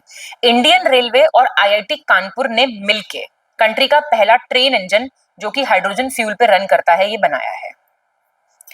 इसके लिए state of the art lab centre for railway research setup की गई थी आईआईटी कानपुर में, जो कि टेक्नोलॉजी डेवलप कर रही है इस इंजन की। और इलेक्ट्रिक लोको शेड फाजिलगंज में ये मैन्युफैक्चर है। Centre for railway research lab develop कर रही है technology of multi level silicon carbide traction converter along with hydrogen powered railway engine. काफी अग्रणीय काम कर रहे हैं ये इस दिशा में, आपको करेक्ट बताना है, ठीक है। ये सारे कौन सा इनकरेक्ट है? सेंट्रल इलेक्ट्रिसिटी अथॉरिटी सीईए के अकॉर्डिंग उत्तर प्रदेश टॉप करता है सारे स्टेट्स में in terms of expansion of transmission lines by state transmission utilities in FY 2024। World Telecommunication and Information Society Day was observed by the National Telecom Policy Research Innovation and Training Institute Ghaziabad on May 17, 2024। Incorrect पूछ रहा है, कोई गलत नहीं है। कहां पे maroon पेरे सेरेमोनियल परेड सेलिब्रेट की गई थी for the completion of air force special forces Garud commandos होते हैं ना, आपने देखा होगा मरून कलर की कैप लगाते हैं, बहुत ही बढ़िया, बहुत ही स्मार्ट कैप है। बताइए, पैरा कमांडोज भी लगाते हैं वैसी बागपत में। तो ये बागपत आपके दिमाग में नहीं आएगा एकदम से, ठीक है। तो याद रखिएगा ये गरुड़ रेजिमेंटल ट्रेनिंग सेंटर है एयरफोर्स स्टेशन चांदीनगर बागपत का। 2004 में फरवरी 2004 में गरुड़ कमांड जो कमांडो फोर्स है स्पेशल फोर्सेस है यूनिट ऑफ एयरफोर्स की। कौन सा सही है? बीएचयू ने 15 कोर्सेज डेवलप किए हैं स्वयं प्रोग्राम के लिए। ये कोर्सेज सारे सब्जेक्ट्स कवर करेंगे, मैनेजमेंट हो गया, सोशल साइंसेज हो गया। इन कोर्सेज के इंप्लीमेंटेशन से BHU first time online education की फील्ड में एंट्री कर रहा है। सही है, ये सारे इंपॉर्टेंट भी है। ये नाता प्रथा के बारे में आपको सही बताना है। राजस्थान, एमपी, उत्तर प्रदेश, इन सब जगहों पे लड़कियों को कथित तौर पे स्टैंप पेपर पे या दूसरे तरीकों से विवाह के नाम पे बेचा जाता है, इसको कहते हैं नाता प्रथा। नेशनल ह्यूमन राइट्स कमीशन ने कंप्लीट अबॉलिशन की बात की है, नोटिस इशू किया है इस प्रथा के लिए ministry of women and child development को, government of Rajasthan, MP, UP, Gujarat कि आप जो है एक्शन लीजिए इसके खिलाफ। तो ये दोनों सही हैं। तो बस ये पता होना चाहिए कि ये होती क्या है, ठीक है। जुलाई 2020 में एक कंप्लेंट आई थी, किसी माइनर गर्ल के फादर ने कंप्लेंट की थी, तो उसके बाद से इस पे थोड़ा सा ध्यान दिया जाने लगा है। मैंगो फेस्टिवल 2024 3 दिन का मैंगो फेस्टिवल अवध शिल्प ग्राम लखनऊ में आयोजित किया गया था। इनॉग्रेट किया था माननीय योगी जी ने and concluded by horticulture minister Dinesh Pratap Singh. इस फेस्टिवल में श्री योगी आदित्यनाथ ने सुवेनायर भी रिलीज किया था, स्मारिका का भी विमोचन किया था। सही है सारे। ये हमारे पेड कोर्सेज की जानकारी आप यहां से ले सकते हैं, जिसमें आप लेटेस्ट ट्रेंड और पैटर्न को फॉलो करते हुए पूरी तैयारी कर सकते हैं। अगर आपने स्ट्रैटेजी के अनुसार पढ़ाई की तो इस सिलेक्शन सुनिश्चित है आपका। ये बैच नेम और डिटेल्स यहाँ पे दी गई हैं, फीस दी हुई है सारी। इन सभी कोर्सेज के बारे में आपको और जानकारी चाहिए तो इन नंबर्स पे कॉल या व्हाट्सएप कर सकते हैं आप। आपको इसमें से करेक्ट बताना है। बुंदेलखंड इंडस्ट्रियल डेवलपमेंट अथॉरिटी नया इंडस्ट्रियल सिटी बनाने जा रही है झांसी में। एक सिंगापुर की कंपनी है जो मास्टर प्लान बनाएगी कि जो सिटी बनेगा झांसी में उसके लिए। दोनों बातें ठीक हैं।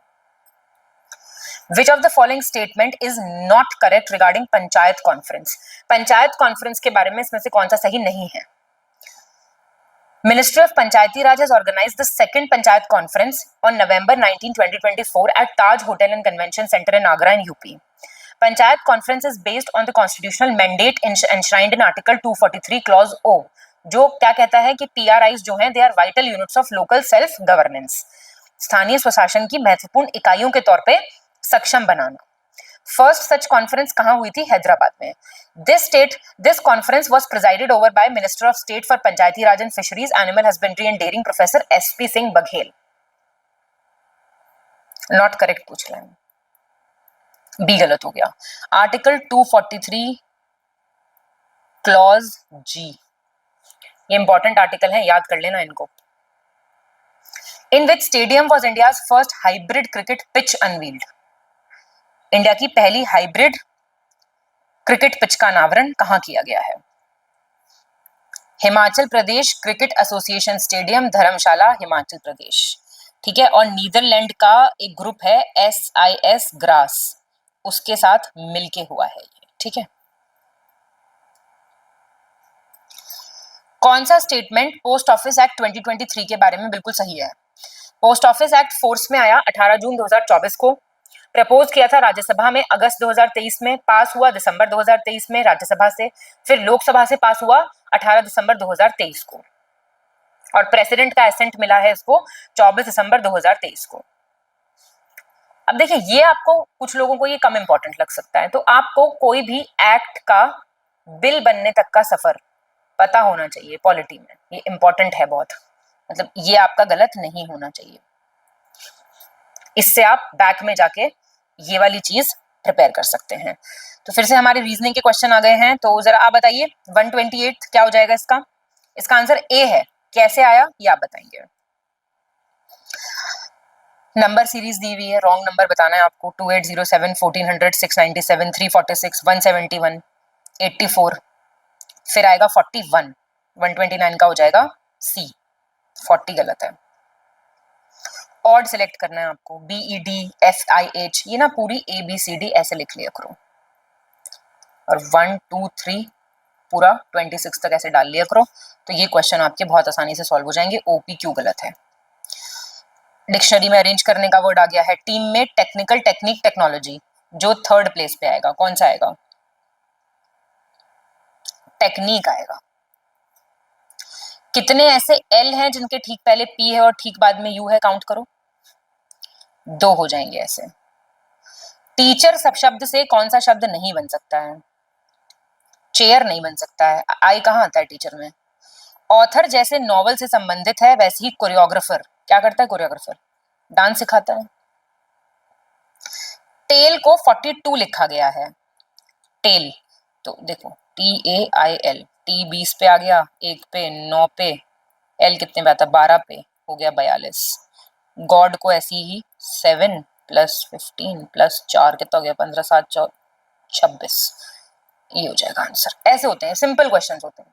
इसमें स्क्वायर काउंट करने हैं आपको, 7 स्क्वायर मिलेंगे आपको इसमें।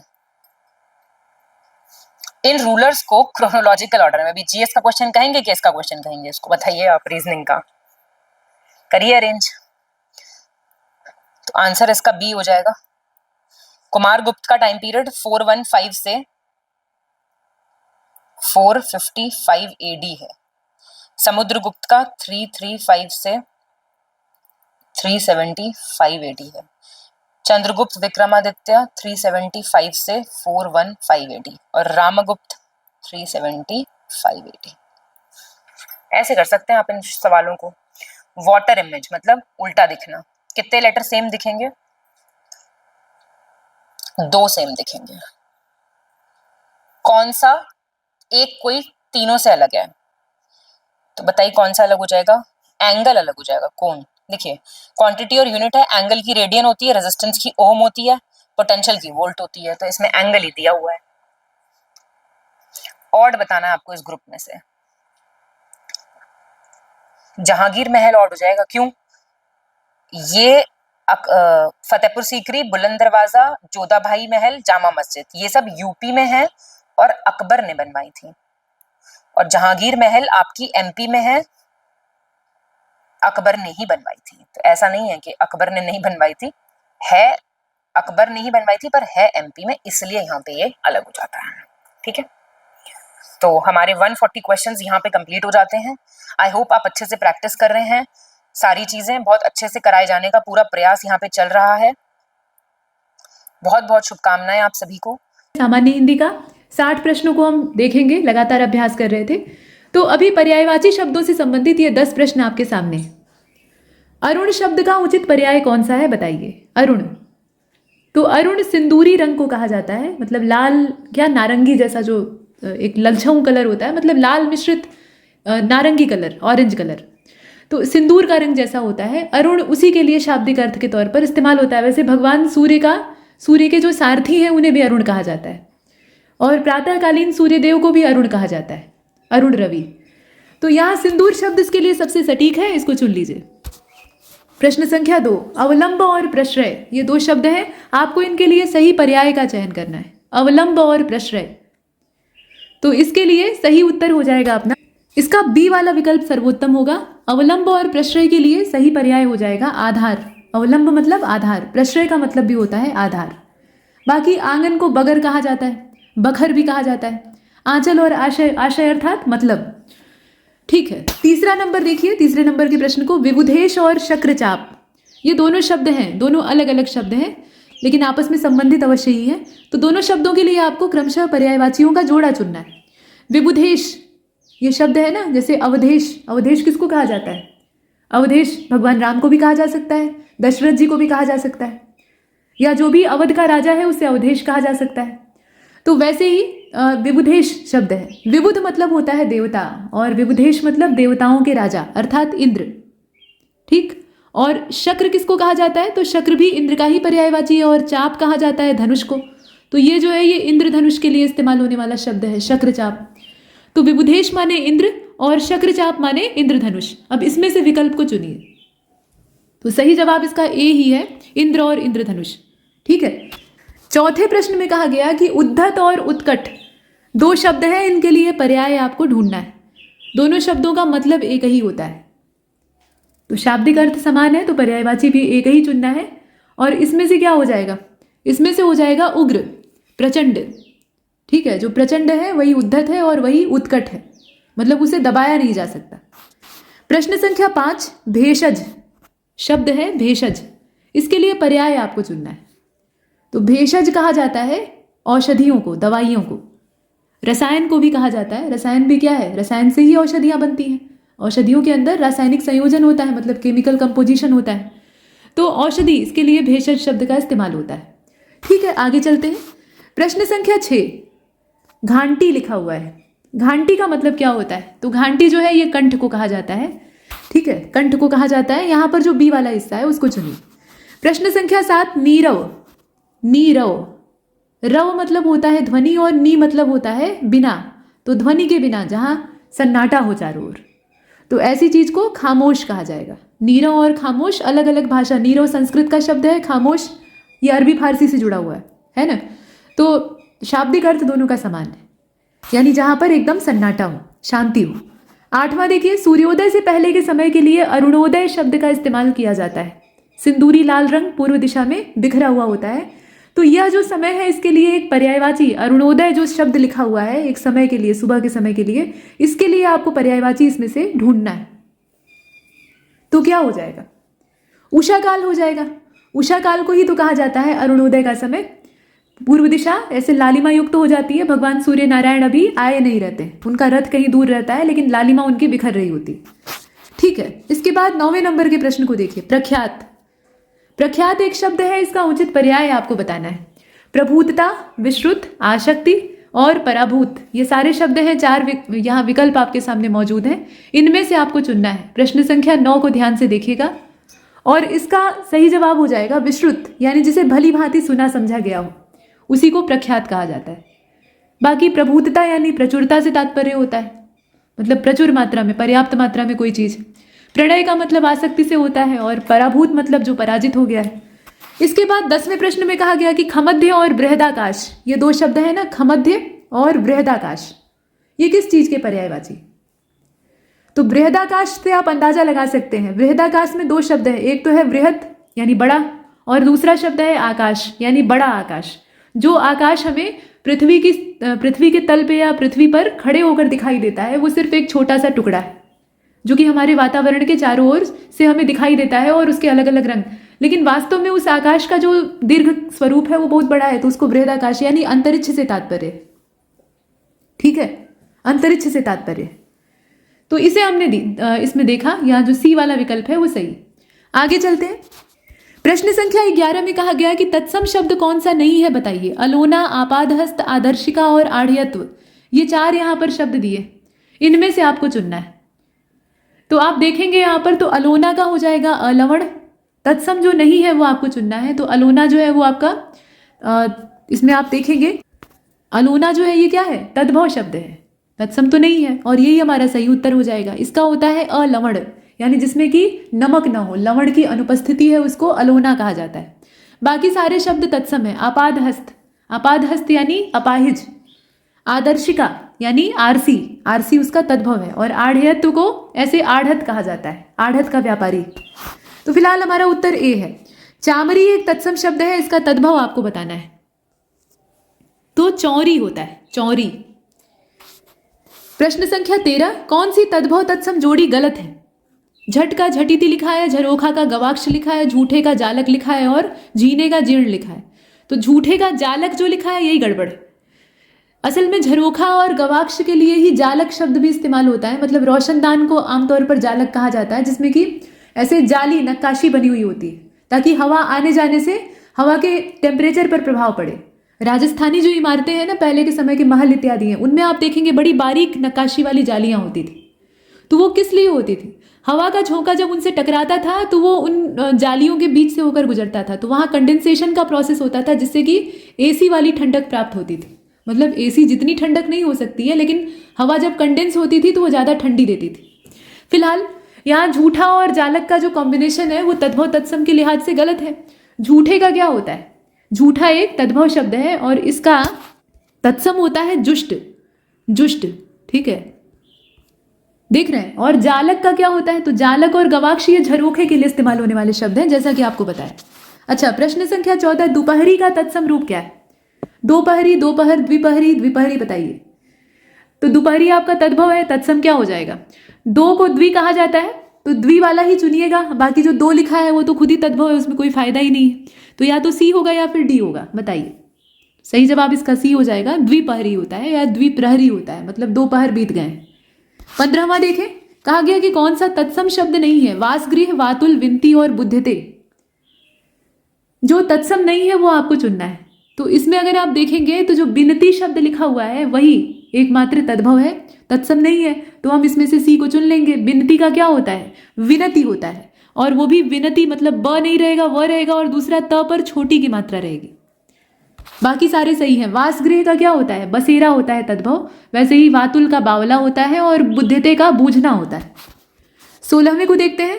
16वें में कहा जा रहा है कि कौन सा शब्द तद्भव नहीं है? लीलार लिखा है, लाठी लिखा है, शालमली लिखा है और सत्तू लिखा है। तो आप ध्यान से देखेंगे, तद्भव जो नहीं है वही आपको चुनना था, तो सही जवाब इसका सी हो जाएगा।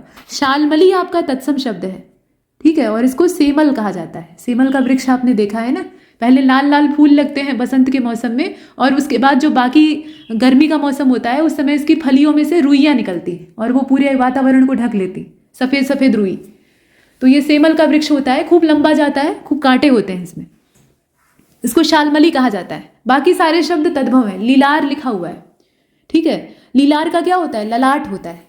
लाठी को लगुड़ यष्टि कहा जाता है, और जो सत्तू आप अनाज को पीस कर, ऐसे भुना हुआ अनाज होता है उसको पीस कर बनाते हैं तो उसको सत्तू कहते हैं।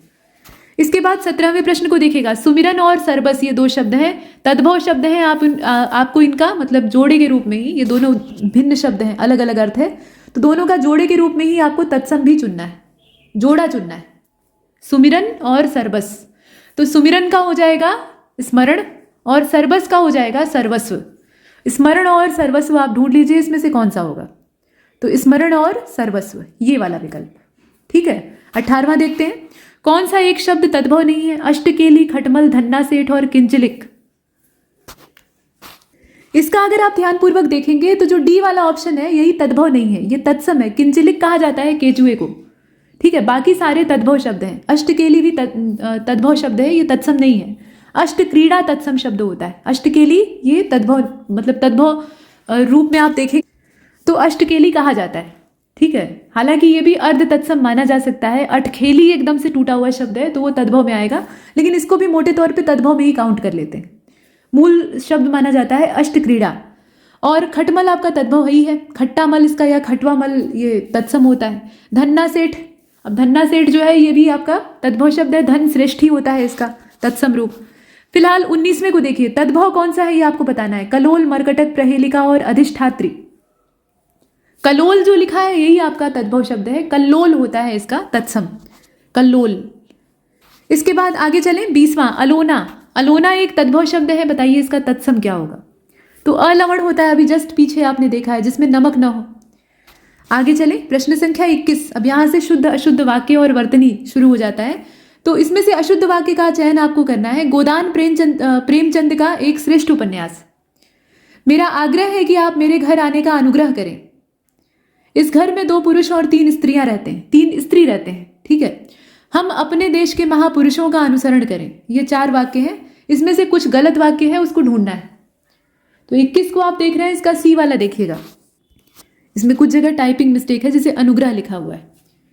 मेरा आग्रह है कि आप मेरे घर आने का अनुग्रह करें। अनुग्रह मतलब कृपा होता है, आग्रह मतलब निवेदन होता है। तो ठीक लिखा हुआ है, गलत नहीं है, बस ये इसको सही कर लीजिएगा। अनुग्रह, न पर छोटी होगी मात्रा। इसमें गड़बड़ कहाँ पर है? तो 21वां जो आप देख रहे हैं इसका सी वाला है। इस घर में 2 पुरुष और 3 स्त्रियां रहते हैं, ठीक है, स्त्रियां रहते हैं, यहां आप देखेंगे। और ये मत लिखिएगा कि रहती हैं, 2 पुरुष और 3 स्त्रियां रहती हैं, ऐसे अगर लिखेंगे तो गलत हो जाएगा। आमतौर पर जब बहुवचन मतलब कई सारे कर्ता मौजूद होते हैं और उसमें कर्ताओं का जो जेंडर है वो एक समान नहीं होता है, तो उस परिस्थिति में तब पुल्लिंग को ही वरीयता दी जाती है, यही शुद्ध माना जाता है। नियम चाहे 25 प्रकार के हों कि ये अपवाद है, इसमें बाघ और बकरी एक ही घाट का पानी पीती हैं, लेकिन असल में आयोग उन चीज़ों को सही नहीं मानेगा। आयोग मानेगा कि जब भाई कई सारे वहाँ पर कर्ता मौजूद हैं, यानी कई लोग उसमें कर्ता की भूमिका निभा रहे हैं और स्त्री पुरुष सब मिले हुए हैं, नर मादा सब एक में मिक्स हैं, तो उसमें पुल्लिंग को ही क्रिया की वरीयता में रखा जाता है, ठीक है। यही ध्यान दीजिएगा, ये एक आखिरी नियम। तो इसमें से हम सी को चुनते हैं, बाकी सारे ठीक। अच्छा, इसके बाद 22, इस कक्ष के भीतर प्रवेश करना निषेध है। गड़बड़ है इसमें, है ना, गड़बड़ है, लेकिन गड़बड़ कैसी है? तो 22 सही जवाब इसका ए हो जाएगा। यहां पर क्रिया संबंधी अशुद्धि है, ठीक है। इसमें अगर आप ध्यान से देखेंगे तो क्रिया संबंधी अशुद्धि है। क्रिया का प्रयोग अगर आप नहीं कर रहे हैं तो भी वाक्य गलत। क्रिया का प्रयोग जहां जैसी क्रिया का करना चाहिए वैसी क्रिया का नहीं कर रहे हैं तो गलत हो जाएगा, और ज्यादा अतिरेक कर दे रहे हैं तो भी गलत हो जाएगा। तो यहां पर दिक्कत क्या है? इस कक्ष के भीतर प्रवेश करना निषेध है। आप सीधे सीधे लिख सकते थे कि इस कक्ष के भीतर प्रवेश निषेध है या निषिद्ध है। इसमें करना लिखने की आवश्यकता ही नहीं थी, तो क्रिया फालतू में क्यों थोपना, है ना। 23 को देखिए, नवरस में श्रृंगार रसराज कहलाता है। 9 रस होते हैं ना कविता में, तो उनमें श्रृंगार रस को रसों का राजा कहा जाता है, यही वाक्य है। अब इस वाक्य में त्रुटि है, जैसा लिखा है वो सही नहीं लिखा है। गड़बड़ कैसी है वो आपको बतानी है, बताइए इसमें से कौन सा होगा। तो यहां पर लिखना चाहिए था 9 रस, कोई एक चीज तो है नहीं, 9 अलग अलग प्रकार के रस है, यानी समूह है, बहुवचन है ना, तो यहां पर रस की बजाय रसों लिखना चाहिए था। 9 रसों में श्रृंगार रसराज कहलाता है, ठीक है, 9 रसों में श्रृंगार रसराज कहलाता है, तो वचन संबंधी त्रुटि। 24, सैनिकों को कई कष्टों को सहना पड़ता है। शुद्ध रूप इसका क्या होगा बताइए। तो सैनिकों को कई कष्ट सहने पड़ते हैं, कई कष्टों को लिखने की आवश्यकता ही नहीं थी। सैनिकों को कई कष्ट सहने पड़ते हैं, और पूर्ण विराम यहां रहेगा। इसके बाद 25 को देखते हैं। कृशांगिनी एक अशुद्ध शब्द है, इसका शुद्ध रूप आपको बताना है। तो कृषांगी होगा, कृषांगी होगा, कृषांगिनी होगा, कृषांगिणी होगा, क्या होना चाहिए? 25। इसका हो जाएगा अपना बी वाला। बी का मतलब यह है कि कृषांगी लिखना चाहिए था और वही शुद्ध शब्द है। कृषांगिनी कोई शब्द नहीं होता है। 26 अशुद्ध वर्तनी युक्त शब्द का चयन आपको करना है। 26वें को ध्यान से देखिए, इसका जो बी वाला ऑप्शन है वो परफेक्ट होगा। तुष्टिकरण, तुष्टिकरण जो है इसकी वर्तनी अशुद्ध है, तुष्टिकरण होता है, ठीक है। ट पर बड़ी की मात्रा होगी, तुष्टिकरण, तब जाकर ये सही होगा। बाकी सारे सही दिए हुए हैं, जैसा लिखा है वैसा ही सही। यहाँ देख रहे हैं सम्यक दर्शन, सम्यक दर्शन नहीं बल्कि सम्यक दर्शन, विसर्ग संधि का नियम यहाँ काम कर रहा है, तो बाकी सारे शब्द सही। 27 को देखें, उसके सामने अब किसी की दाल नहीं पकती, तो सही बात है कि दाल पकेगी ही, लेकिन यहाँ पर दाल गलना मुहावरा है और जैसा मुहावरा है उसको उसी रूप में इस्तेमाल किया जा सकता है, उसमें अपनी बुद्धि नहीं लगानी चाहिए, ठीक है। तो मुहावरे संबंधी अशुद्धि यहाँ पर है, पकने की जगह गलना। पिता भक्ति एक अशुद्ध शब्द है, पिता भक्ति अशुद्ध शब्द है। दोष कैसा है? पितृभक्ति होता है। तो अब इसमें आप देखें और बताएं दोष किस प्रकार का है। दोष इसमें समास का हुआ है। समस्त पद जब बना है, दो पूर्व पद और उत्तर पद को जोड़कर, तो उसमें हमने संधि के नियमों का पालन नहीं किया। अब यहाँ भी वही दिक्कत थी, संधि वाला विकल्प ही नहीं था, कहीं भी संधि का नाम ही नहीं दिया है, तो समास दिया है तो उसी से काम चला लेंगे। नहीं तो अगर संधि दिया होता तो हम सीधे सीधे उसी को चुनते फिर, क्योंकि नियम जो तोड़ा जा रहा है वो तो संधि के नियम टूट रहे हैं। समास में भी संधि के नियम काम करते हैं। अकस्मात, क्षुब्ध, वांछनीय, दुष्कर, ये सारे शब्द हैं, गलत लिखे हैं वो दिखाई दे रहा है। गलती किस तरह की? तो यहाँ भी व्यंजन संबंधी ही विकार है, व्यंजनों को हमने सही तरीके से इस्तेमाल नहीं किया है, इसलिए वर्तनी दोष उत्पन्न हुआ है। अकस्मात होता है, ठीक है, त के साथ ऐसे हलंत रहता है। क्षुब्ध होता है, ठीक है, मतलब क्षुब्ध यहाँ जो लिखा हुआ है ये वाला छ होता है, छाता वाला नहीं होता है। वांछनीय होता है, वांछनीय नहीं होता। दुष्कर में ये मूर्धन्य श आधा रहेगा। इस तरीके से तो व्यंजनों का दोष। 30वां आप देख रहे हैं शुद्ध अशुद्ध, मतलब अशुद्ध शुद्ध जोड़े बनाए हुए हैं, उसमें से कोई एक गलत है। कौन सा गलत है वो आपको चुनना है। तो बी वाले विकल्प पर जाइएगा। कनिष्ठ और कनिष्ठ जो लिखा है वही समस्या है। कनिष्ठ असल में शुद्ध शब्द है जिसको कि हमने गलत बता दिया, इस वजह से यहाँ गड़बड़ हुई, बाकी सारे सही। 31 की ओर चलिए। अब विशेषण विशेष्य को देखना चाहिए। इनमें विशेषण विशेष्य युग्म बनाया है, गलत की तलाश आपको करनी। आधार का आधृत, उपकार का उपकृत, ऋषि का आर्ष और उपासना का उपासक।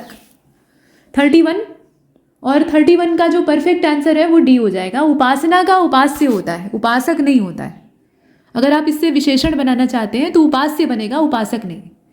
प्रश्न संख्या 32, विशेष्य शब्द कौन सा है? परीक्षित, बौद्धिक, भौतिक और मुख। तो मुख जो लिखा हुआ है यही विशेष्य है, बाकी सारे विशेषण है यहाँ पर।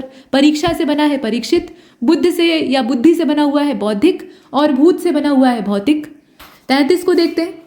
निश्चित संख्यावाचक, क्रमवाचक, मतलब निश्चित संख्यावाचक विशेषण का जो क्रमवाचक वाला प्रकार है उसके संदर्भ में कौन सा उदाहरण सही होगा? तो क्रमवाचक विशेषण में क्या था? पहला, दूसरा, तीसरा, चौथा, ऐसे हम लोग क्रम से गिनती गिनते थे, तो इसका बी वाला हो जाएगा। 34 को देखते हैं। विशेषण कौन सा है ये बताना है।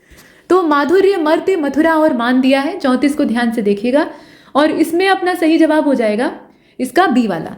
मर्त्य जो लिखा हुआ है ये अपना विशेषण है और ये मृत्यु से बना हुआ है, ठीक है, मृत्यु से बना हुआ है मर्त्य। बाकी सारे अपने विशेषण विशेष्य, माफ कीजिएगा, यहाँ अगर आप देखेंगे तो इसमें बाकी सारे जो हैं वो विशेष्य हैं। मान से मान्य बनेगा विशेषण, मथुरा से माथुर बन जाएगा, वैसे ही माधुर्य से मधुर बन जाएगा। ध्यान दीजिएगा, माधुर्य विशेष्य है और मधुर जो है वो विशेषण है, गुणवाचक विशेषण। ये जो है ना ये विशेषण नहीं है, ये विशेष्य है, तो बी अपना उत्तर हो जाएगा, मर्त्य। अच्छा 35 को देखते हैं। 35 आपका यहाँ पर है। कौन सा शब्द विशेषण नहीं है? वायव्य, विश्वस्त, विभक्त और विषाद। 35 सही जवाब इसका हो जाएगा डी वाला, विषाद। ये विशेषण नहीं है। विषाद से विषण नाम का एक शब्द बनता है जो कि विशेषण हो सकता है, लेकिन विषाद अपना विशेष्य है, बाकी सारे शब्द विशेषण है, ठीक है। वायु से बना है वायव्य, विश्वास से बना है विश्वस्त और विभाजन से बना हुआ है विभक्त। इसके बाद देखेंगे यहाँ पर कोई तो होगा जो हमारी सहायता करेगा, कोई तो होगा जो हमारी सहायता करेगा, ये वाक्य है। अब इसमें पूछा है कि किस प्रकार का सर्वनाम है। अब सर्वनाम तो आपके सिलेबस में नहीं है तो इस प्रकार का प्रश्न नहीं पूछा जाता है, लेकिन हाँ सार्वनामिक विशेषण अवश्य ही है। तो अगर सार्वनामिक विशेषण है तो थोड़ा सा सर्वनाम की भी जानकारी होनी चाहिए, संभवतः इसीलिए इस प्रश्न को शामिल किया गया है। चलिए फिलहाल इसको भी हल कर लेते हैं। तो पहचानना तो आना चाहिए, कोई तो होगा जो हमारी सहायता करेगा। जरा इस वाक्य को पढ़कर अंदाजा लगाइए, आपको ये पता है कि आपकी सहायता कौन करेगा?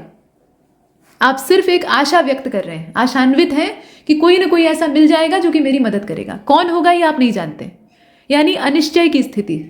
ठीक है, अनिश्चय की स्थिति है, इसलिए अनिश्चयवाचक सर्वनाम। प्रश्न संख्या 37, मेरे बस्ते में 5 पेंसिलें हैं।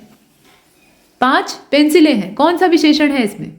संख्या बता दी गई है, संख्या निश्चित है कि 5 पेंसिल है, तो ये निश्चित संख्यावाचक विशेषण है और यहां पर आप बी को चुनेंगे।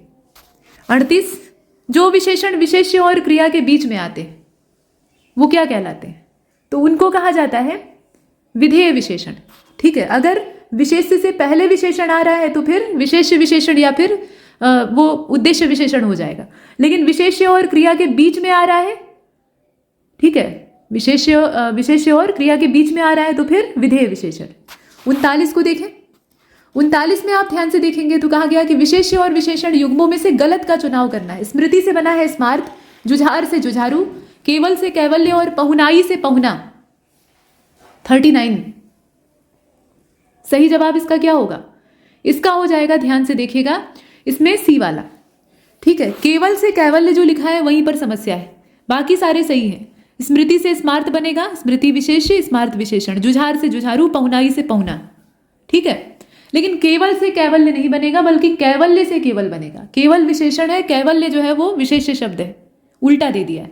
40 विशेषण पहचानना है। संघात, स्नायु, निसर्ग और प्रसूता लिखा हुआ है, इसमें अपना सही जवाब डी हो जाएगा। ठीक है, डी वाला जो ऑप्शन है ये विशेषण है, प्रसूता, ये प्रसव से बना हुआ है, बाकी सारे शब्द जो है वो विशेष्य हैं अपने आप में। संघात एक विशेष शब्द है, इससे संघातिक विशेषण बनेगा। स्नायु से स्नायुविक बन जाएगा, निसर्ग से नैसर्गिक बन जाएगा। 41वें से अब विलोम शब्दों को देखना चाहिए। अविचल शब्द का विलोम आपको बताना है, तो निचल, अचल, निश्चल और विचल लिखा हुआ है, इसमें से चुनकर बताइए। तो अविचल का निचल, डामाडोल और ढुलमुल हो सकता है। ठीक है, तो इसमें आप चुनेंगे किसको? इसका ए वाला हो जाएगा। ठीक है, 42 को देखते हैं। कौन सा विलोम युग्म अशुद्ध है? अनायास का सायास, नवस्थल का मरुस्थल, प्रच्छन्न का प्रत्यक्ष, प्रकाशन का निष्कासन। 42 को देख रहे हैं, डी वाला ऑप्शन इसका चुनिएगा, प्रकाशन का निष्कासन, ये वाला जो है ये अशुद्ध है। प्रकाशन का क्या हो जाएगा? गोपन या छादन हो जाएगा। प्रकाशन मतलब जो प्रकाशित कर दिया गया, सबके सामने उसको प्रत्यक्ष कर दिया गया, तो उसका उल्टा गोपन हो सकता है या फिर छादन हो सकता है कि उसको ढक लिया गया, नहीं दिखाया गया। ठीक है, तो ये गड़बड़ है, बाकी सारे सही। प्रश्न संख्या 43 में कहा गया कि अशुद्ध विलोम युग्म का चयन करिएगा। विपुल का बहुतायत, साधर्म्य का वैधर्म्य, संलग्न का विलग्न और पतित का पुण्यात्मा। ये 4 आपके सामने विकल्प हैं जो कि जोड़ों में दिए हैं। आपको देखना ही होगा कि विलोम युग्म कौन सा इसमें से गड़बड़ है। 43 सही जवाब इसका हो जाएगा इसमें से ए वाला। विपुल का जो बहुतायत लिखा हुआ है तो समानार्थी हो गया ना, विलोम कहाँ से होगा? विपुल का अल्प हो जाएगा। ठीक है, और बाकी सारे सही। प्रश्न संख्या 44, कौन सा विलोम युग्म अशुद्ध है? विभव का पराभव, प्राचीन का अर्वाचीन, अकाम का निकाम और सुयंत्रित का कुयंत्रित। तो अकाम का निष्काम होता है, निकाम नहीं होता, निकाम कोई शब्द ही नहीं है, निष्काम यहाँ शब्द होना चाहिए जो कि नहीं दिया था, बाकी सारे सही। वृष्टि का विलोम नहीं है, वृष्टि मतलब वर्षा, तो वृष्टि का विलोम जो नहीं हो वो आपको चुनना है। 45 को ध्यान से देखिएगा, इसका बी वाला हो जाएगा। जल स्राव जो है ये वृष्टि का विलोम नहीं है। बाकी अनावर्षण, अनावृष्टि ये दोनों ही वृष्टि के विलोम हैं, अगर पूछता तो उसको चुन लेते। ठीक, आगे चलते हैं। प्रश्न संख्या 46, कौन सा विलोम युग्म अशुद्ध है? शांत का उद्विग्न, व्यग्र का शांत, बसंत का पतझड़ और मूक का मुखिर लिखा है। अब इसमें से आप चुनकर बताइए। तो अब ये जो प्रश्न आप देख रहे हैं 46वां, इसमें सही जवाब क्या हो जाएगा? इसका डी हो जाएगा। मूक का मुखर होता है, मुखिर नहीं होता। मुखिर कोई शब्द नहीं है, ध्यान से इसकी वर्तनी देखिएगा। बाकी सारे शब्द पहले से सही दिए हुए हैं। 47 को देखें, कौन सा विलोम युग्म अशुद्ध है? भाग्यवान का हतभाग्य, मधुर का कर्कश, शमित का उत्तेजित और यति का इति। इसमें से कौन सा होगा? तो यति का इति नहीं होता है, यति का गृहस्थ हो जाएगा। यति मतलब सन्यासी और गृहस्थ मतलब जो घर परिवार वाला है। इति का क्या होगा? अथ होगा। इति का अथ होगा। अथ मतलब शुरुआत, इति मतलब समापन। बाकी सारे सही दिए हुए। 48 को देखिए, त्रिषित का उचित विलोम शब्द क्या होगा? तृप्त, अतृप्त, अतृप्ति और तृप्ति। 48 परफेक्ट आंसर इसका ए हो जाएगा, ये तृप्त होगा, त्रिषित का तृप्त हो जाएगा। इसके बाद अब 49 में चलते हैं। 49, कौन सा विलोम युग्म अशुद्ध है? औरस का दत्तक होता है, औदिच्य का निरोदिच्य होता है, ओजस्वी का निस्तेज होता है, जागृत का सुषुप्त होता है। कौन सा इसमें से होना चाहिए? तो 49 को बहुत ध्यान से देखिएगा, इसका सही जवाब बी हो जाएगा। औदीच्य का जो निरोधीच्य दिया हुआ है यही गलत है। पीछे आपको बताया था कि उदीची, उदीची मतलब उत्तर दिशा और औदीच्य मतलब उत्तर दिशा से संबंधित। तो औदीच्य का क्या होना चाहिए? औदीच्य का दाक्षिणात्य हो सकता है, ठीक है, यहाँ आप देख रहे हैं, और नहीं तो फिर अवाची भी हो सकता है, लेकिन अवाची से फिर कोई और शब्द बन नहीं पाएगा, तो दाक्षिणात्य ही सही शब्द है, मतलब दक्षिणी। औदीच्य मतलब उत्तरी, दाक्षिणात्य मतलब दक्षिणी। तो निरोधीच्य जैसा कोई शब्द नहीं होता है, यही इसमें गलत है, बाकी सारे सही है। इसके बाद 50वां प्रश्न देखिएगा। जनक से जननी विलोम शब्द है, कृपा का कोप होता है, तारुण्य का वार्धक्य होता है, ज्योतिर्मय का आलोक होता है। अब ज्योतिर्मय मतलब खुद प्रकाश से भरा हुआ, आलोक उसका समानार्थी हो गया, विलोम तो होगा नहीं। ज्योतिर्मय का क्या हो जाएगा? ज्योतिर्मय का तमोमय हो सकता है, या फिर तिमिरांकित भी हो सकता है, ठीक है। तो ये चीज आपने देखी। 51 में चलते हैं। छात्रवृत्ति एक शब्द दिया है, अब इसका उचित अर्थ आपको बताना है। छात्रवृत्ति, ये वो छात्रवृत्ति नहीं है, ये वाली छात्रवृत्ति नहीं है, स्कॉलरशिप वाली। यहाँ पर क्षत्रिय वाला छ बना हुआ है। तो 51 को ध्यान से देखिएगा। छात्रवृत्ति का मतलब होता है क्षत्रिय की वृत्ति, यानी क्षत्रिय धर्म। तो यहाँ आप देखेंगे बी वाले को। उत्कोच, उत्कोच का मतलब क्या है? तो रिश्वत होता है, सीधी सीधी बात। अपरिमेय शब्द का सही मूल्यांकन करिए। तो ऐसी चीज जिसका कि परिमाण न लिया जा सके, अब इसको हम कैसे लिखेंगे? तो 53 जो है इसका सही जवाब इसमें से हो जाएगा आपका बी वाला। अपरिमेय अर्थात जो कि परिमाण, मतलब जिसका कि परिमाण लेना संभव न हो। परिमाण मतलब तौला या नापा उसको न जा सके। तो यहाँ पर अपरिमेय, अगर अप्रमेय लिखा होता तो कहा जाता है कि जो प्रमाण के द्वारा सिद्ध न हो सके। तो यहाँ पर तौला या नापा न जा सके, ये वाला होगा। 54 को देखते हैं। 54 में कहा गया कि पुरसा शब्द है, पुरसा शब्द का सही अर्थ क्या होगा बताइए। तो पुरसा मतलब क्या होता है बताएं। पुरसा मतलब होता है सांत्वना देना, ठीक है, सांत्वना देना यानी सी वाला, यही इसका शाब्दिक अर्थ सही होगा। बाकी अकोर या अकवार होता है गले लगाने की प्रक्रिया। विभत्स से मतलब आप जानते ही हैं, जिसको देखकर घिन आए, घृणा हो। और परिष्कार मतलब शुद्धिकरण, सुधार करना किसी चीज में।